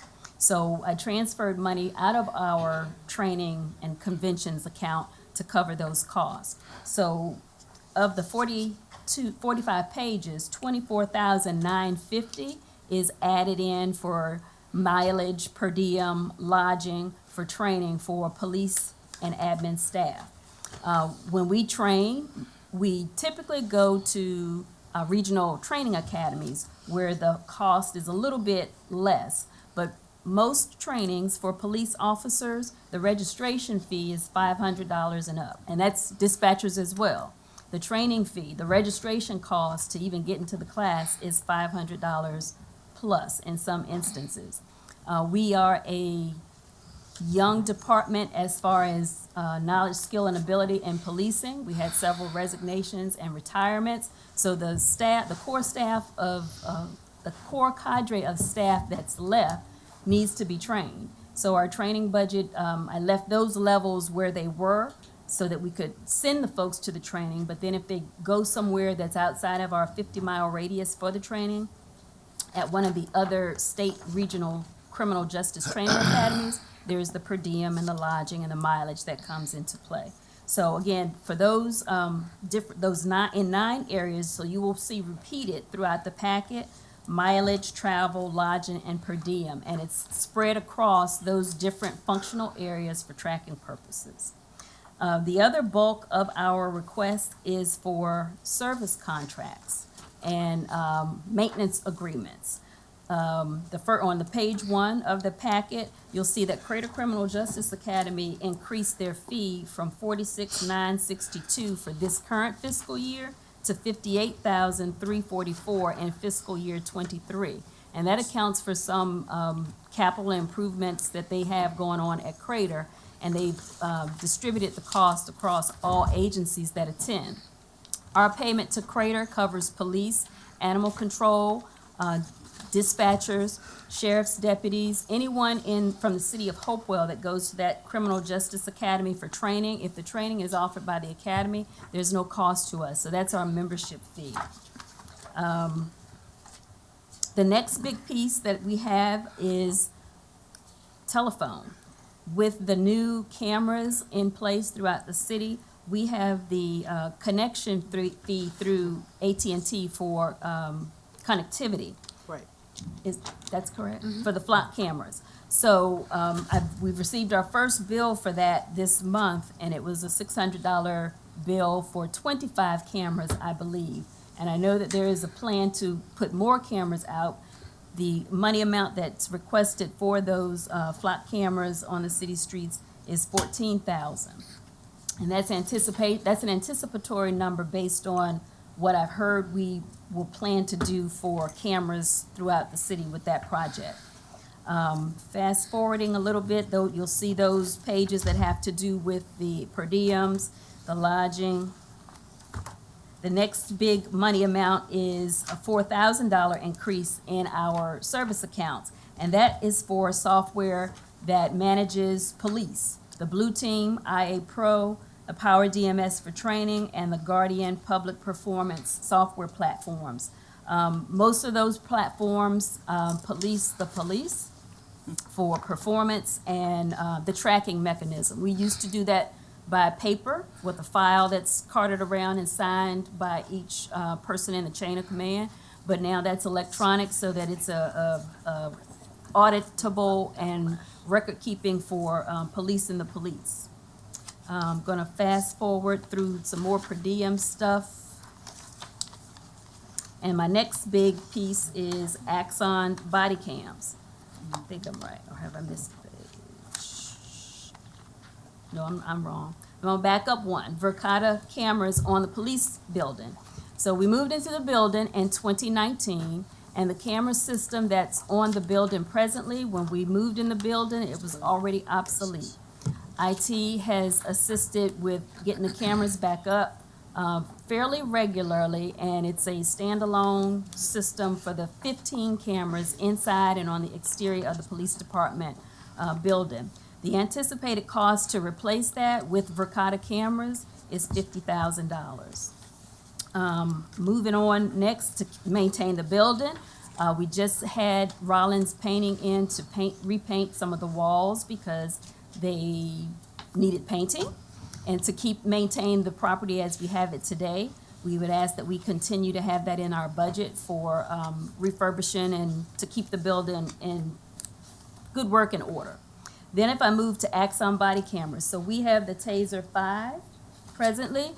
Taser 5 is at end of life, and Axon is not supporting it any longer. So as Tasers go out of service, we'll have to buy a new Taser. They offer a payment plan for that, a 5-year plan for it, but overall, if we get 68 Tasers for the 68 sworn staff, that's $287,000. Year one, the amount is $63,488. That's for the first of 5 years to pay for Tasers, and that's the newest current version of Tasers. Moving forward, the next line item we have is enterprise lease, and that amount is $157,384. That's for the lease of 10 pursuit vehicles and 5 non-pursuit vehicles, and that will allow us to build our fleet. Moving forward, past some more per diem and mileage. The next would be the K-9 expenses. We have 3 K-9s, 2 narcotics K-9s, and 1 track, or are they all 3? 2 are dual purpose K-9s, and 1 is a narcotics K-9. So they're cost to maintain the dogs with vets and with dog food. There's a $500 increase for each, one for vet and one for their agricultural supplies. Then we've added an increase of $10,000 for inflation related to vehicle gas. The next page, we purchased 8 SWAT rifles in this current fiscal year, and the total team is 16. So we need 8 more SWAT rifles at a cost of $23,000. We do not currently have, the police officers carry their weapon only with them as they patrol throughout the city. They do not have long guns, rifles in their vehicles, and they don't have them in the vehicles because we don't have vehicle racks. So if we outfit our vehicles with a rifle rack in the car, we're looking at a cost of $10,000 per total for all of the vehicles that we have to be outfitted with a rifle rack in the car. Along with the cameras in the building, our new building, our interview rooms, we have 2 interview rooms that record interviews with different folks. When we bought the building, that equipment that went into that room was end of life. One room is down. We only have one room that records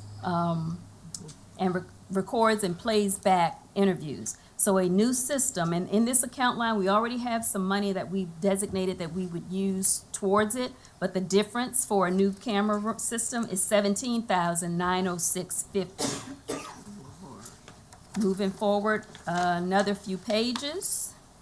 Our next big item is $5,000 needed for our crime scene van. The crime scene van needs additional lighting, crime scene shields, and there's other technical equipment that the van does not have that would be useful in the field on a scene. The next item is $5,000 for SWAT team gear for new members, and that includes the uniforms, the ballistic vests, duty belt, and helmets, all of those items to outfit.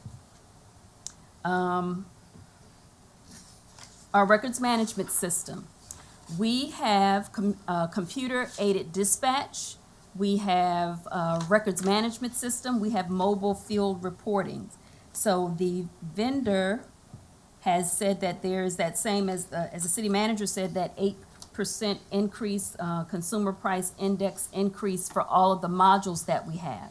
So police, fire, sheriff, Commonwealth's attorneys all have access to some part of that records management system. So when we purchase the records management and the CAD system, it's for all of public safety here in the city, not just for police.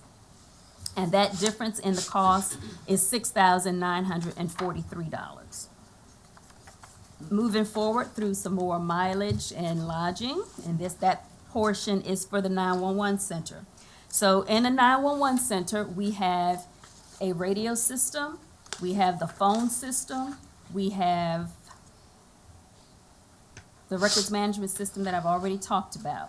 So they too have a consumer price index increase, and that's to Motorola, to Central Square, to Comtronics, who is our local radio vendor. The increase for that is $23,634. We got a new radio system in 2016. For 2 years, from 2014 to 2016, we were in what they call site trunking. You could only talk radio to radio. The dispatchers could not control the radio traffic. They could hear it, but they couldn't quiet one user and they couldn't quiet a user. They couldn't do what they need to do to control the radio traffic. So to prepare for that, we bought the new system, and then we entered into a contract to get system updates. So this system update contract for Motorola, there are 2, the system update contract and then the contract just for regular services. So we're essentially paying for the layaway program to stay current on the most current version of our radio software. So the difference for that with inflation and the increases is $23,634. If I move on a little further,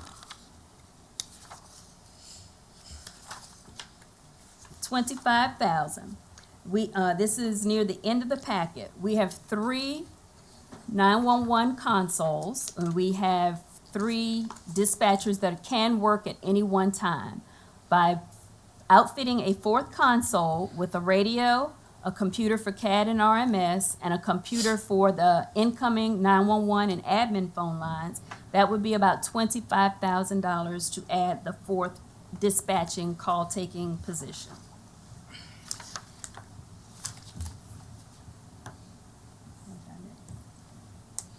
Again, the budget request was higher, mainly because of equipment purchases that the city manager used city ARPA funding for to allow us to reduce the original February purchase to $463,637. We were before you Tuesday to get permission to apply for a DCJS ARPA grant for $633,000. In the 40-some pages that I gave you, equipment purchases that could be lifted and shifted to the grant total $168,000, and that would bring our budget request down to $295,637. And the bulk of what remains is for our service contract increases to keep on doing what we're doing now. Okay. I see Counselor Holloway with the light, then Counselor Joyner. Councilor Joyner can go first. He yielded to you. Oh, okay. I have a question about salaries, and I don't, this would be an appropriate time to talk. I mean, one of the things we've been talking about is bringing, the department up to parity with that's not factored in here, No, ma'am. obviously. Not at all. So we need to, be thinking about that. And and I guess the other thing was, when you mentioned uniforms. All right, once again, I think this goes back to making sure that everything is out on the table. We do know that we'll be adding staff and that kind of thing. Want to make sure that we put adequate, that there's an appropriate level of funding for things like uniforms. We had an issue just in the last few months that there weren't sufficient uniforms. So, has that been addressed in here? So the uniform purchase that we've recently done, that Yes. we're talking about, that Chief Stark Yes. initiated, so we moved funds throughout the department to pay for that initial outlay. And I think it's 3 new sets of uniforms for patrol staff. So everyone would get however 4 shirts, 4 pants, whatever the breakdown was, in the new style of uniform. I mentioned uniforms for the SWAT team. The SWAT team wears a different type of ballistic vest. I defer to Major Reed on that. Their uniform is a green khaki uniform with a helmet, with a vest, with the cargo gear. And that's what the uniform items that I mentioned was SWAT specific. Okay, because I wrote that down too. For, I was like, what you yeah, said? not for so the when you're projecting a fully staffed, we're gonna be looking toward a fully staffed department. Yes, We ma'am. need to make sure that all of those projections reflect. Yes, ma'am. I'm looking for the number in our current budget for uniforms because we do have what page you on? Page 37 is gone.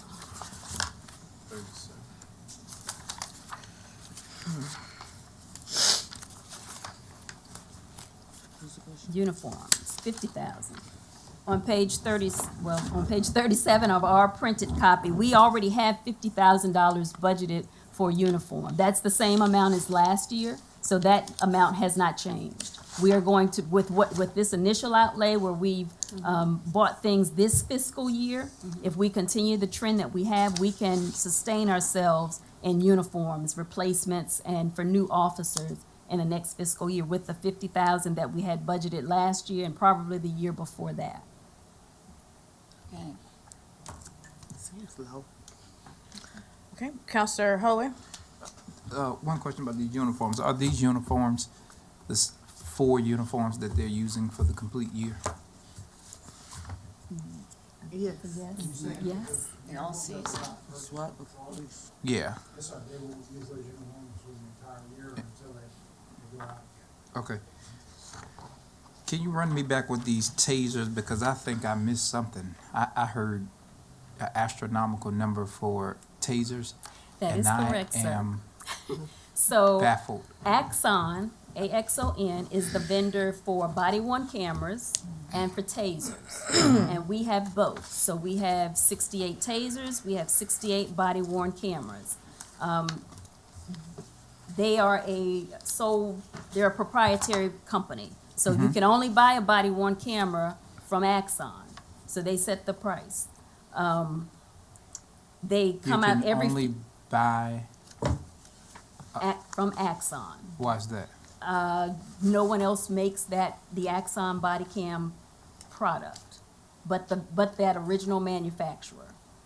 Okay, so that's just a particular vendor that we're going with, is the Axon? Yes, sir. But there are other vendors out there that we could use? I'll let you speak to that. The taser weapon is. Oh, you're talking about tasers. That's what this is I regarding. thought you said something about I did- cameras. Well, we do cover body-worn cameras under Axon as well. It's one big package contract. Got that you. we do, and also for the storage of the device. I mean, y'all know better than me. I just want to know for informational Yes, purposes. mhm. All right, now, So I want to be clear, we do have Axon body cams and tasers, and they both have that $50,000 a year for 5-year type of deal for the number of tasers and body cams that we have.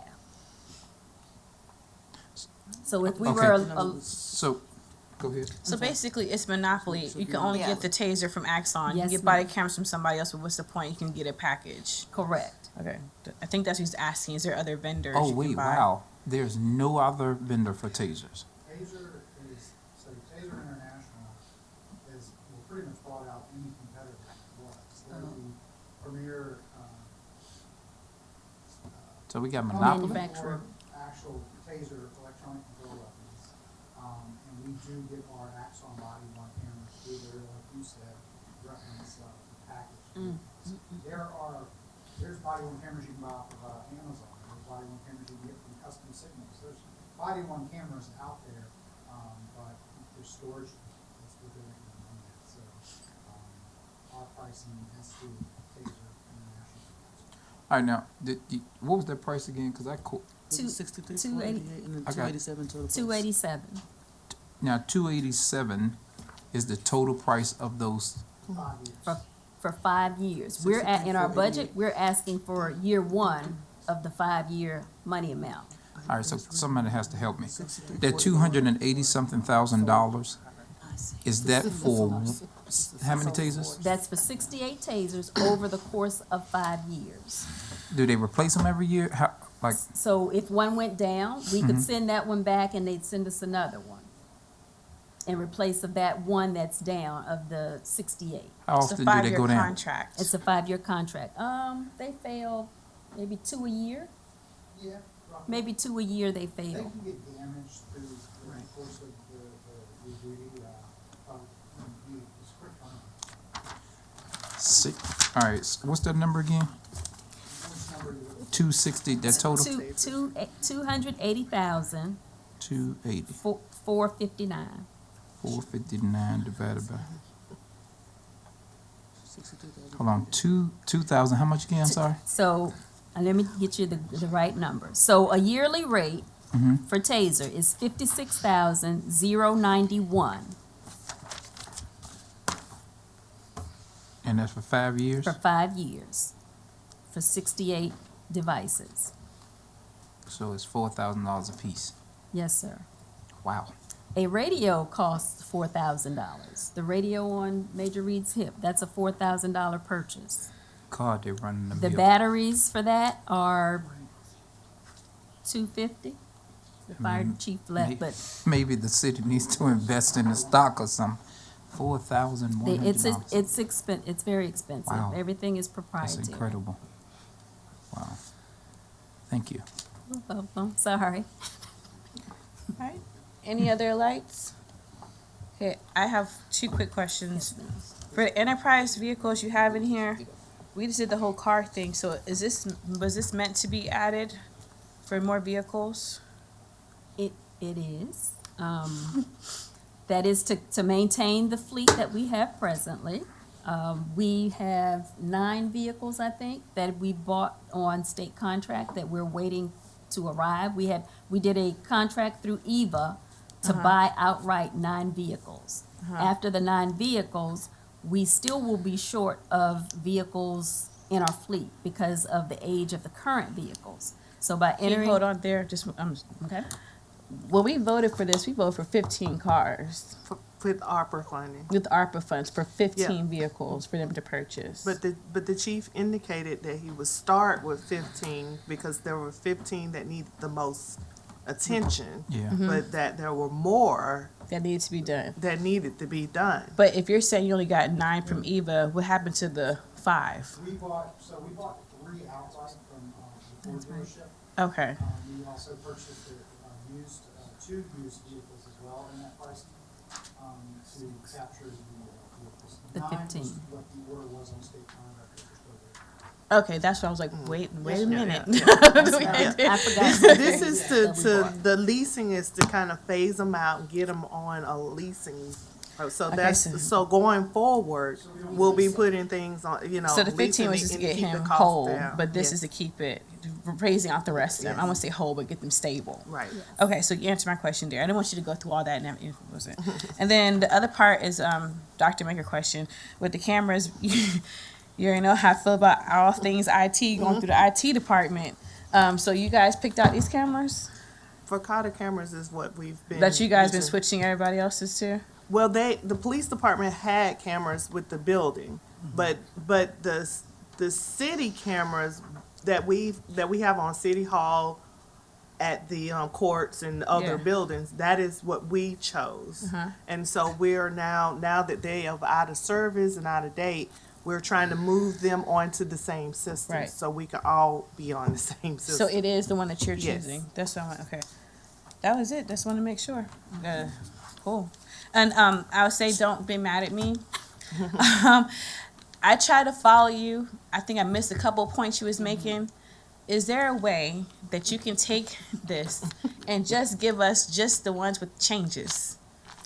Those were the changes. No, I mean, we have the whole document, so it was like having to follow from each page when he was going by. So what I mean is, So there's- it's behind here. It's behind here. It's every the end? every single change with the no, account- what I'm saying is with this You want a Excel summary sheet. sheet? No, listen. You have this, right? Yeah. So I was listening to you going by all the differences in your explanation. Can I have this an Excel sheet Yes. with just your changes? Oh, okay. Yeah, okay. Because I followed you off of that and it made sense, but I had to keep turning my page real quickly to keep going with you. So I mean, by the time you consolidate, probably like 3 or 4 pages maybe. But it this was good. It just if it just took away the stuff that didn't change, then that would be really helpful. Gotcha. Will do. But you did a great presentation going through all that stuff. Thank you. Thank you. Thank you so much.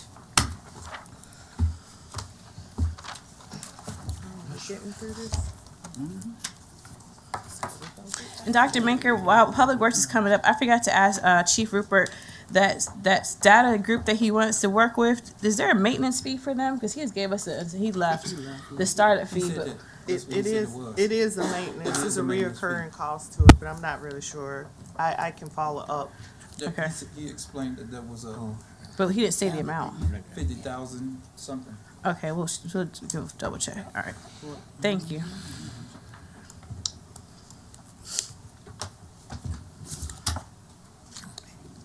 All right. Good evening, Madam Vice Mayor, Council, and City Manager and City Attorney. I am Monique Robertson. I'm the Interim Director of Public Works.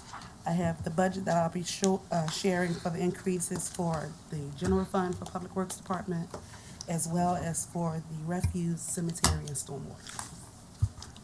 Can I have to speak up? Oh, you can. Sorry about that. Okay.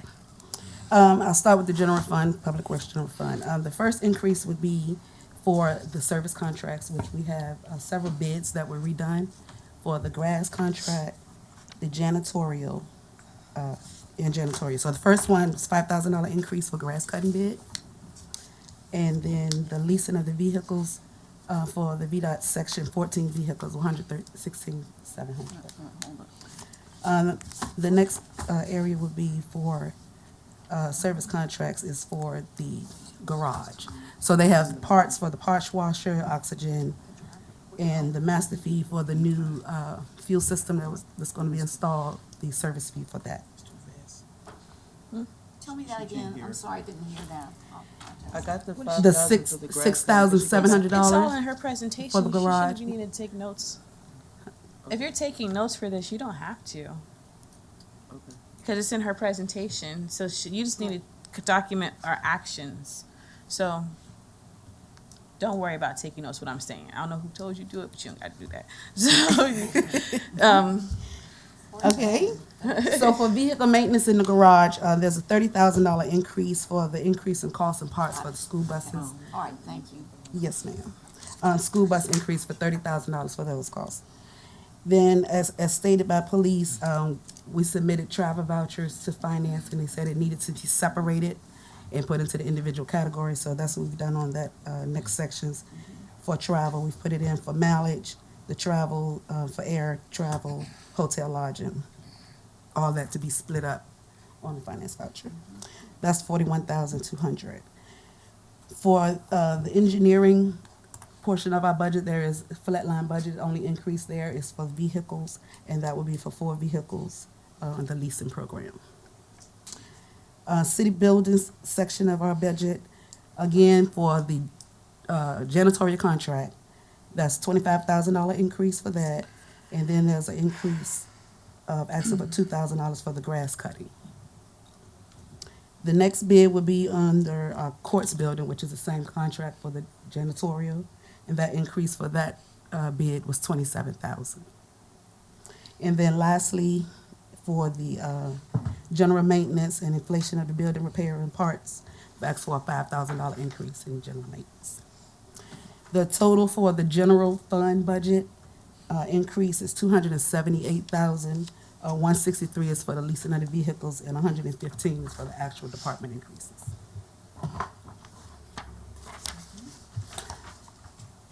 thank you very much. Council, is there any questions? No, that's just one. That's, Oh, you wanna got do it? several. You want to ask I know, questions because first? this Okay, is so you do it per, yeah, it's okay. easier. Any questions for this first part? Actually, Okay, I do have a question for you. Mhm. I get the whole leasing thing with the vehicles, but yeah, 14 here, 4 there. Does all of them need to be done right now? well, to my understanding, the way that it was going to be done, that we were putting it in for all of the vehicles that needed to be replaced. So that's the way we submitted that So information. is this all your vehicles? Is there more left off of this for both areas? That's all. That's all vehicles, For full that- stop. For that funding, yes. But there are 'Cause I still others have 2 coming other up. funds, Yeah, yes. they're coming. Okay, but for this section? Yes. All right, so then my other question is for the janitorial thing. You said Mm-hmm. bid, so that is a bidded contract, right? Because there's always been questions we've had about some of these Yeah. contracts that's been around the city. No, that is, a bid, So that is a bidded contract that We goes want to through our make sure, purchasing because that one in department. particular. We're Yes, like, ma'am. okay, and then you said something about court at the end. Where is that at? I'm sorry, what was that? I thought you said something about courts. Courts The- building. Yeah, courts building. Where is that at? And here's I lost you when you mentioned Under it. 77, the courts building with the service contracts for janitorial was the $27,000 increase. $32,000 right there and highlighted with 32, that's courts building. Oh, the 27 was for that. That's for the Okay. janitorial. Okay, thank you. You're welcome. Any other questions here? Okay. I need to ask Dr. Maker. Yes. Is this where I should, because this affects the general fund budget about the public works going on to the step plan with all employees, that additional funding? No, we're gonna have an employee's budget, salary and budget and step Okay. plan discussion. You're just discussing your operation. Okay, sounds great. Okay, so the next portion for increase is the refuse fund. I know, Ms. Gore. The refuse fund have increased in their service contracts. And when the city agreed to adopt the $3.22 for Meridian to have their service increase, yes. At that time, we also agreed to that the city absorb the cost instead of passing it on to the citizens. So I need to increase the budget by $338,000 to continue to pay that cost. And then the other piece of that, the recycling piece of the contract also went up by 89 cents per household, so that's an additional $94,000. So that's $432,537 for that increase. The lease of the vehicles for that refuse department is one, that's the $9,000. And then within the tub grinding, which is when we at the convenience center and they grind all of the brush and all that, that has an increase in cost and for the disposal of that as well for $33,000. So that's the total for that. Would you like to discuss that before the next fund? Council Holloway? Was that just me? Yeah. Yeah, she said my name because you already know how I feel about this contract. Yes. Yes, ma'am. My God. Councilor Joy? Yeah, so I just want to make sure I'm understanding the, the city absorbed the trash increase. How much did that come to per, so that it was $3.22 per So household? it's $3.22 per household. But we chose to absorb that. Yes. Is that up for discussion? Nope, contract was signed at the end of the year. All right. Sign the That's the closed session discussion, if we want to mark that down. yeah, I was about to say. All right, so the next fund will be. I do have a question Oh, for you. I'm Move on. sorry. Just really, no, you're doing great. This grass cutting, keep mentioning it. Is that one contract for everything you have for grass cutting? Yes. And so the whole contract went up and you break it into pieces where it goes Well, up it's at? one contract when it's bidded out, but because our budget is split up by just divisions, broke it so up. it's broken up within our budget. And do you guys use the same people as planning for grass cutting? Planning? No, they have Planning. private contractors. They have a for that. different contract? Okay. Yes, we use the same that Recreation and Parks has. So yours We all went on up the too? same. All right. Okay. Have y'all compared prices? No, I ain't talking about y'all prices. You and I'm planning. talking about y'all and who else you Planning. said? Planning. Planning. Mr. Ward's gone. Have you compared Compared. prices with planning? No, they use private contractors to do the individual homes. I don't know what their pricing and stuff is. Ours is contracted for the entire city. Got you. All right. All right. Next, the next one is our cemetery. We're simply asking for a $30,000 increase. Excuse me, I'm looking at the wrong side. $3,000 increase, and that's also for grass cutting on that line. And then the $37,000 is for we do within the cemetery $20,000. We try to level the headstones within the cemetery for the very old part because there's absolutely no way to reach everyone who's out there. And then there's a storage building that's there on the facility which has not been maintained. So we need to put a roof on that and paint it. Any questions? So then my next portion of it would be stormwater. Stormwater did not have a increase on their budget. It is exactly the same. They have made some decreases in other areas within their budget, so their budget line is actually flat. And the only reason I had theirs on there is because they had the request for the personnel. So is the personnel request also separate? No, Madam? it's part of this. Okay, that is fine. Okay. So, excuse me, for personnel requests then, we have 4 positions that we're requesting for the department. And one of those which is under stormwater. They have a 2-man crew currently. Actually, well, let me back up. The street portion has a 2-man crew. And then they have 2 persons in office, one who has served as both office and field. We have received resignations from both of those guys. So it is even more critical now that we get this 3rd position for the crews because they do not have anyone that can do the confined space any longer. This person would serve as the supervisor that would do confined space and pick up some of the duties that the GIS person was doing in addition. So, excuse me. Counselor Joyner has a question real quick before we move on. Yeah, real quick, Okay. I just want to make sure I'm understanding. So right now, Stormwater currently has a 2-man crew. Those are 2 That's the- FTEs And both of them. That goes in the field, yes. in the field, and they've resigned? No, not those 2. The 2 office people have resigned. So one of the office guys used to assist the field crew Okay. and do confined space and things But you've with got them. 2 FTEs in the field and 2 I had two admin people. admin, Two admin full-times? guys. I got, well, one's my inspector enforcer, one's my GIS guy, and then I have two maintenance guys. Mhm. When one of my maintenance guys is out, my GIS guy would take over and help in the field. Right. My two admin guys are gone. The inspector's now gone, is leaving and resigning, and my GIS guys resigned. Wow, So so- it's just so- me running the office, my two field guys. So if one of my field guys is missing. Is out. My team is, my guys just clean the inlets. I can't do any emergency repair. Yeah, now, this is an aside, but you're losing a lot of people. I've heard today there were some people going. Is this, is this a real problem? People, Mine is one of them's wife got transferred to Tennessee. okay, We're so it's not paid And related. that was, the other one went to Yeah, okay, all right. Okay, touch them dollars. So what is this 55 for then? Is it for one person? Yes. Yes. Supervisor position, that person will be the one that will take over, putting the work orders in place. They would be the one that will be, giving me the reports, the confined space. You have to have a confined space supervisor on site in order for them to go down the hole. My GIS guy kind of played that dual role, he's leaving.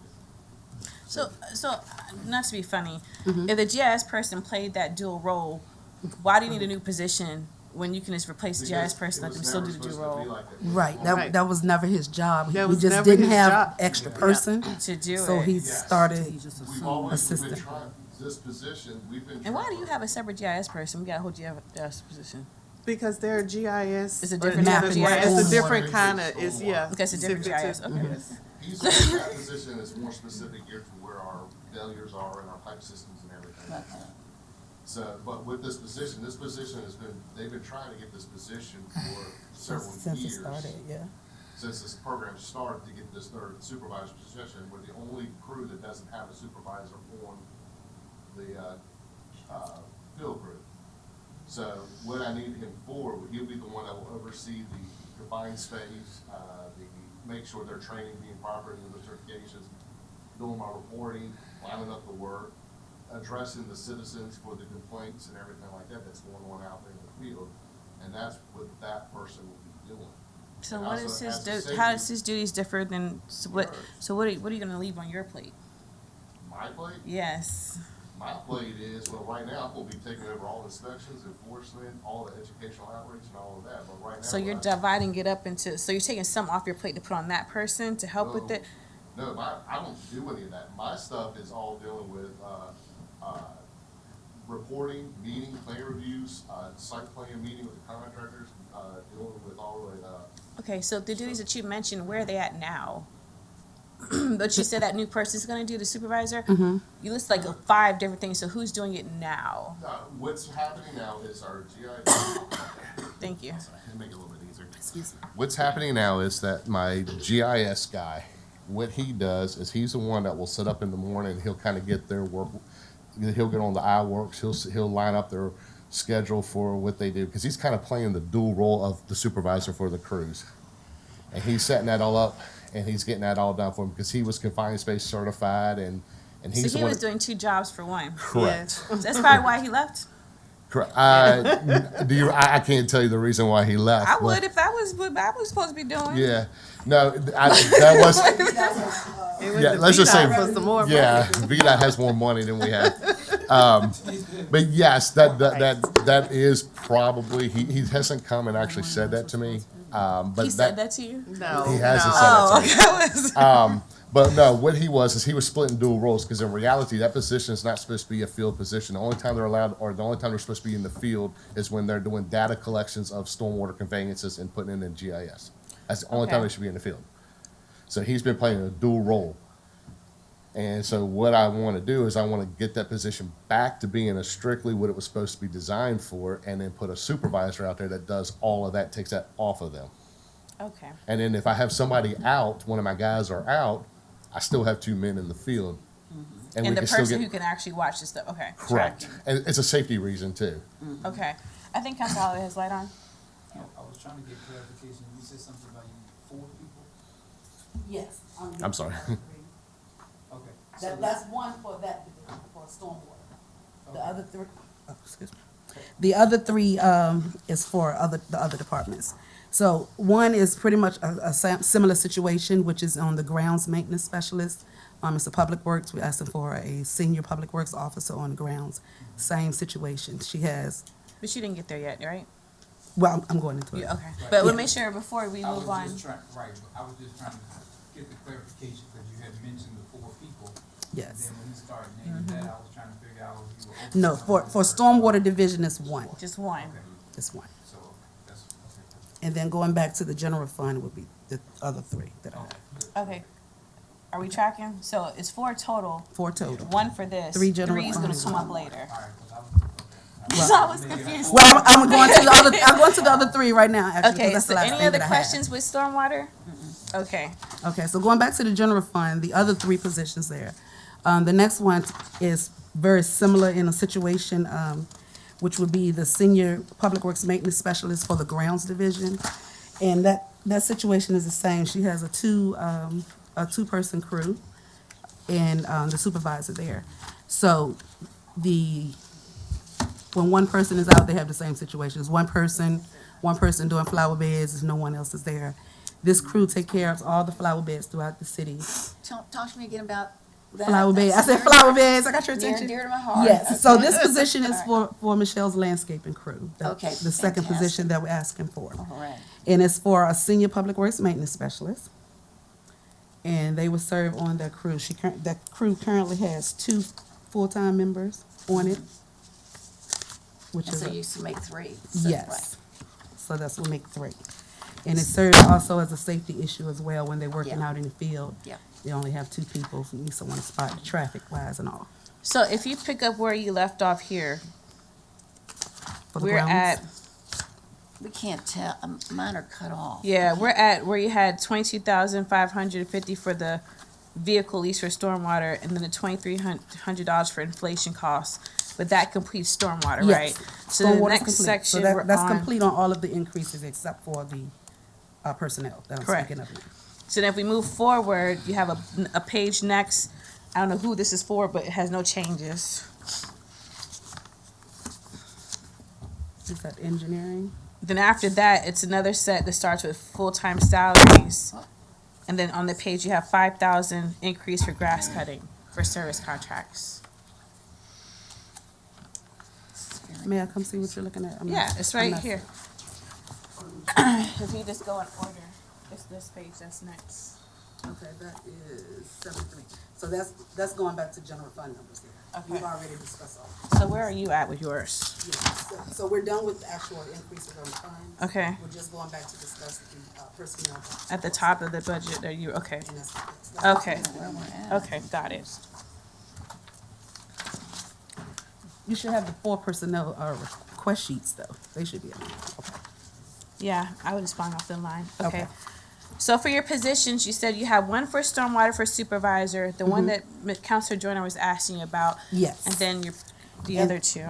Yes, so the next 2, we have for the fleet maintenance department, for the fleet mechanics, we're asking for a position for a lead tech, with That's hopes what I in. saw. That makes sense. So with hopes with that person will lead in a leadership role, will also be a working mechanic. They will help with the ambulance and the safety vehicles, as well as serve as that leadership in that capacity when the fleet manager is not there, and someone that can assist the other mechanics if there is a special project or something that they need additional assistance or guidance with. And that's 78,000 with benefits? That is correct. All right. And then last but not least is on the Public Works crew for the concrete. On both, I call it both sides. We have the concrete side and asphalt side. There's a Public Works crew leader. So we would like to establish that same thing on the concrete side where they have a crew leader. And that position can manage job sites when the supervisor is not there. They can also, that would allow for the supervisor to go to the different job sites because the supervisor does manage different areas. So that would allow them to be able to move around and leave someone there in charge to take over and handle all of the day-to-day activities on their job site. And that one is the 61 with benefits. Okay. Any other questions? Any questions? Council Howard, does that answer what you were trying to ask earlier? There was a message that we got for Councilor Pelham because she's listening. Okay. She wants to know about the leasing of the Williamsburg building. Are we still doing that in our budget?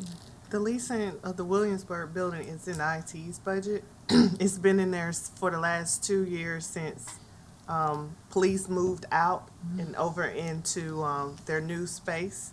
And the reason why that space is still being leased Because the is technology because stuff. of the Yeah. because of the equipment and the wiring that supports engineering department over in the Williams building. Yep. So, is there anything with engineering in here? They did not have any increases. The only thing, Maurice will come up to do the I can do my own capital. The capital increases. Okay. You ready to sit down? Okay, capital. So the capital for the department, we're asking for, well, let me back up. So we were asking for outright purchase at first, but then we have the option to do a 5-year lease to own. And that way it only costs us $219,000 a year for the next 5 years. That would include the purchase of 2 dump trucks, a street sweeper, and a leaf vacuum truck. Those fees would be $219,000 for the next 5 years, or the outright purchase would be the $1 million. So just to kind of give everybody some framework, these requests were in the Opera Fund requests. And so this Friday, I will re-email everyone out tomorrow what all those requests were, especially for the new counselors. Public Works presented their requests during the Opera funds. And so there was a request from the last council to see how we could utilize leasing programs to get some of these larger equipment costs that cost a lot of money. It's $1.1 million if we were to try to buy it out. But they have been exploring ways to get it in the capital budget on a financing program. And so they will be able to get those larger trucks that they need at around $265 if we were to try to incorporate it in the capital budget planning process. And then the infrastructure piece of the equipment that, of items that were asked, street lighting program. There has always traditionally been a budget in for the city-owned street lights. So those are the blue pole lights that you'll see throughout downtown area of Hopewell. Those lights are owned and taken care of by the city themselves. So there's a $20,000 asking to have that replenished, that $20,000, so that we can keep those lights up and they'll be replaced as they need to be and repairs on those lights. The ADA master plan, our architect was working with the former director with the ADA master plan. So the funding has not been put in the last several years. So we're put in for $50,000 for that to get back to creating that ADA master plan. And the goal was to start at public city buildings that, and for the outside parameter to make them ADA compliant. The next is the HVAC upgrades at social services. We've upgraded 8 of the 10 units that have been replaced over there to help with the humidity and all. So there's 2 additional units that needs to be replaced or upgraded. And those would be about $30,000 for the both of them. And last but not least, the roof at the old social service building. That number I was asked to put in because that building still belongs to us. So it's not a usable building, it's not safe, you can't go in it, but the roof is leaking, about to cave in, and it'll be about $250,000 to do a replacement on it. And that is all that I have. All right, any other questions?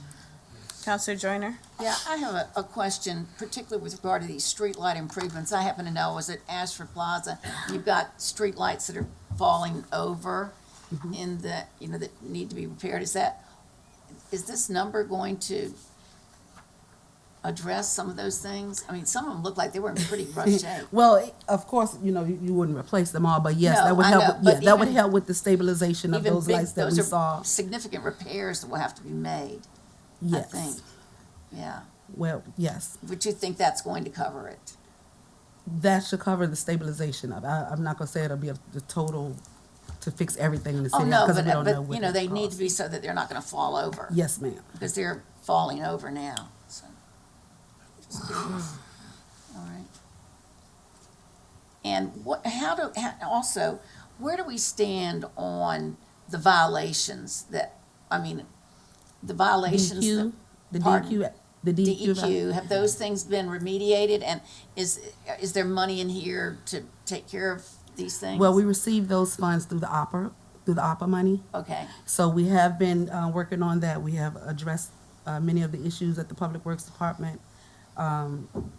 Steve can assist me with some of the Yeah. DEQ yeah. regulations. It actually was the EPA's violation, EPA, yeah, okay. which is the Oh, I big- said the- DEQ, I'm yeah, sorry. they're the big that's boys. We've had a site plan that was approved back 5 years ago, so I got it reapproved. We have been working towards fixing a lot of those issues. I've actually, which I've got to present to you tomorrow, actually. I've gotten the costs back on what it would cost to add in some of the stuff that we're looking for infrastructure wise, so we'll have to put it out to bid. But we are working towards all those goals. When it comes to addressing the EPA, I did send back a response for them on the stuff that we did in-house, cleaned up, took pictures of, and the stuff that we were looking towards. They've got a copy of the site plans and everything. It has been brought to my attention that I don't think we've heard the last of the EPA. There's still a possibility we're gonna get fined, but we probably won't find out till sometime this summer. It usually takes several months for them to get that back.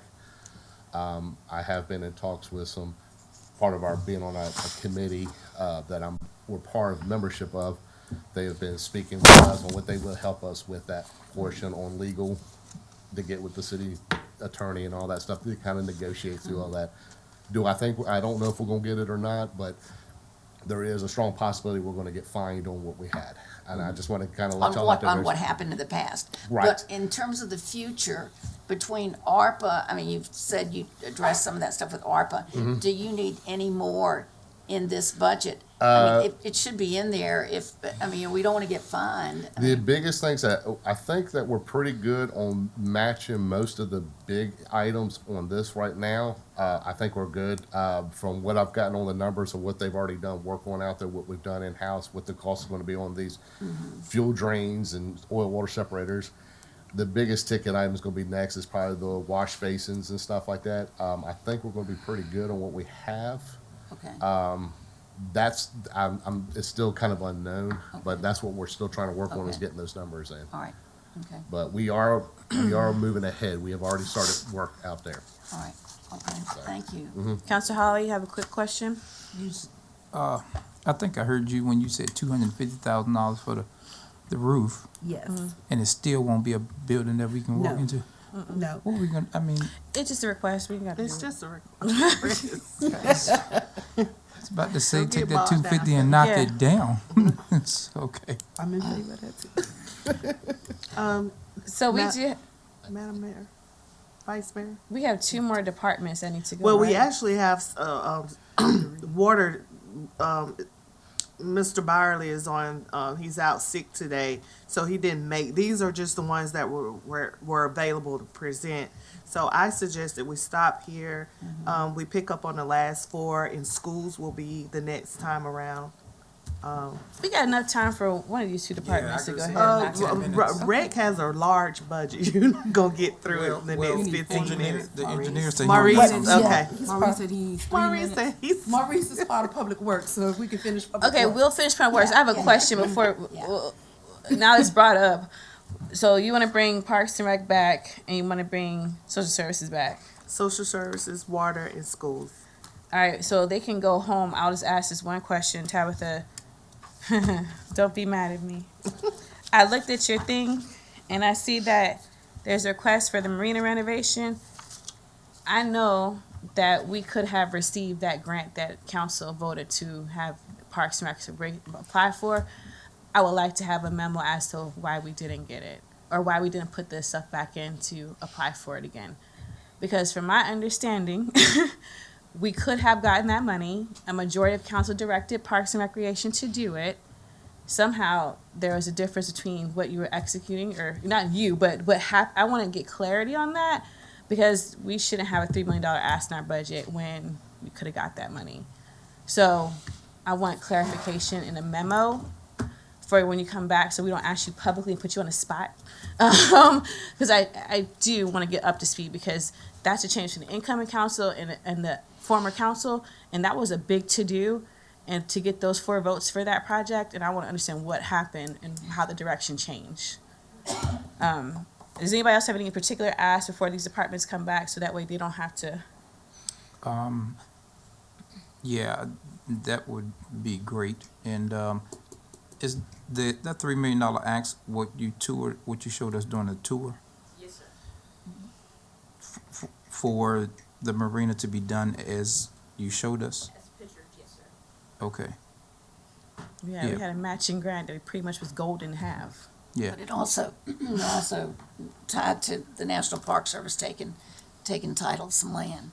We voted for that and directed them to do it, so I want to know how the direction changed, because we didn't come back and redo that vote.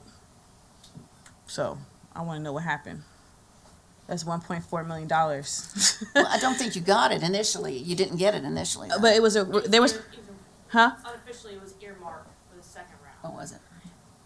So we had it. I want to know how come you were told not to do it. So we can get clarity on that. And Dr. Maker, if you want to put that in closed session, that'd be great, so we can hammer that out. Maurice, Mr. Wilkins. And Mr. Spicer, is there any clarity that you think you need before you come back? Anybody got anything for Mr. Spicer? All right, so when he comes back, is CSA gonna come with him? Because they weren't here tonight either. I know she got stuff going on, but who's gonna do that? She's out of town as well. So CSA did not have any additional requests.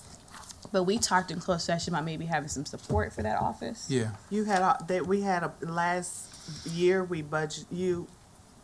The previous Mr. Spicer, council. hold on one second. Mr. Spicer. Mr. Spicer, the previous council approved additional funding for her to have support. Okay, so it's already in the budget for her to have somebody to help her? Yes, Okay. yes. So, all right, okay. So, never mind, we're trying to get something to clarify with CSA. So, is he gonna talk about that as a chair? No. For CPMT, or are you gonna do it for That's her? closed session. Thank you, Ray. So, you're gonna do CSA? CSA does not have any I requests. know, but Was she? to talk about the position, yes. She says closed session? Yeah. Tracking. So now Tabitha can go home. Sorry, I don't call people by first name. Miss Martinez can go home. But let's police want to hear anything else they got to say. They can go home. Economic Development for sure can go home. Mr. Terry can go home. Mark, Mr. Wilkins, Yes. 10 minutes. Okay, it'll probably be you- shorter than that. Okay, thank you. He said he needs 3 minutes. It's 3 minutes. Good, good evening, Madam Vice Mayor Gore and the rest of the city council members. The first item is a bridge and emergency vehicle load ratings study that needs to be done on our 3 bridges in the city of Hopewell.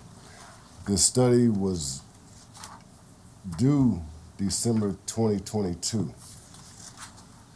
A new law came out for emergency vehicles to be studied for the load ratings on our bridges.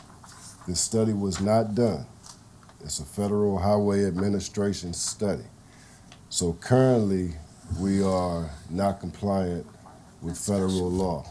Where is this? And this study, I'm requesting for the funds to be issued, and I've gotten an estimate from our on-call engineer to perform the study, the load rating study. Is this a current ask or for the budget? This is for my CIP budget. So this is something that has to be done like yesterday? Correct. I communicated with VDOT earlier today, and I've been putting them off, well, I've been communicating with them since January, and this needs to be done. So that, Is this something that can wait till next budget? no, so this um, is something that needs to be done now, not the budget that's coming up for well, July. I communicated with VDOT that I was gonna put it in my CIP budget, and that if it's approved, then it will get done as soon as July comes. However, what did they How say? much is it? It is $92,670. Nandy, how much? Where is this at, 2,000. Dr. Maker, in here? K, section K, go to section K. K. 92,000, how And you- much? $670. Right here, it's this part, K. And that is an estimate from our on-call engineering firm. Is it? All right. How much is Now this? this, Sorry. $92,670. I have a question, if you don't mind, before you go forward. This 92,000, I mean, this study, is it a two-part study on both the bridge and the emergency vehicles, or just the emergency vehicles for the bridge? Right, well, it'd be no. They're gonna reconfigure the whole study of the bridge and incorporate the emergency vehicle load rating. That is what they based their estimate off of. Oh. So it'll still be, yes, it is a two-part study, but that's all incorporated into the price. Does this study involve anything that will, like an inspection, that something that we need to do immediately, like for safety? Or can you explain to us? Well, from my communication with some of the rescue departments, some of the bridges, it doesn't require it because they don't take their emergency vehicles over that bridge all of the time. Oh, However, you mean something like studying it to make sure it can hold these vehicles? The Right. weight of an emergency Oh, Yes. can vehicle. we waive rules and motion this in tonight? That's what I was trying to figure out. What it's an we emergency got going on vehicle right now? load. You said I think it was originally in the CIP budget when we created this back in February. He didn't have this information he has now. And so now it's become urgent because of the information he's received. Wow. So just to get clarity, because we're running out of time, what exactly are these asks is what you're looking for? Is it 92,000, which Council Hall is saying study, or is it the 106, or is it both? No, the 106 is something totally different. Okay, so for this study that you're asking for is $92,670. Yes, Okay, so That's the one to make us compliant with whatever we got to do. correct. to make sure we're That's good. urgent. Yes. All right, I'd like to make a motion that we waive the rules to vote tonight. Is there a second? You can't To- do it. It's a work session. No, Duh. it's a work It's a session. work session. Oh, we work can't session, do I'm it. thinking we in just special meeting, we can't. So let's just We because can't now we're waive the panicking because rule? you made what you Well, said. we- So work sessions, we can't vote on it. The city manager is aware of this being a matter that's urgent. Our next council meeting is on what day? The 28th. The 28th. Can this wait until the 28th, or is this so pressing that we need to have a Need to special do meeting this for tonight. Well, we We can need to wait. talk with the finance director to determine where funding is gonna come to. When we come back, we need to have everything. And we can't vote on this in a work session. it? Well, I just clarified we Yeah, can't we do a work session, but clarified I'm that, asking unless how we're urgent special is this? meeting. We're a Yeah. special meeting or not? 'Cause Yes. can we wait till the 28th? So can we wait till the 28th, or does this need to have a special meeting? We can wait till the 28th. From my communication with VDOT earlier today, that we can wait. We can wait. I mean, are you sure with that, or are you just Yes. saying it? No, I'm sure. Okay. So it can wait till the 28th. We just need to guarantee this is the first item on the agenda to ensure that we vote on it. All right, and can I say, because this is something that make me want to waive rules, and we can waive rules in it, right? We can request to waive the rule, but you said we can wait, so we can wait, and we're gonna all wait because of that. Now, God knows, I'm asking any department in here again, spread the word, say Holloway said it, you ain't gotta say city council said it. My God, if there's something that has to do with the total safety of our people, I don't wanna have, listen, half of my family scared of bridges, you understand? I don't want any issue like that, This is and an we hearing inspection. about it, you know, later on. That's kind of scary. But if it's something like that that we need to be in compliance with, my God, call the city manager so we can, you know, find out, like the Vice Mayor Gore said, if we need to call a special meeting to get that done immediately. I mean, some things can wait, but there's other things that just can't wait, you know.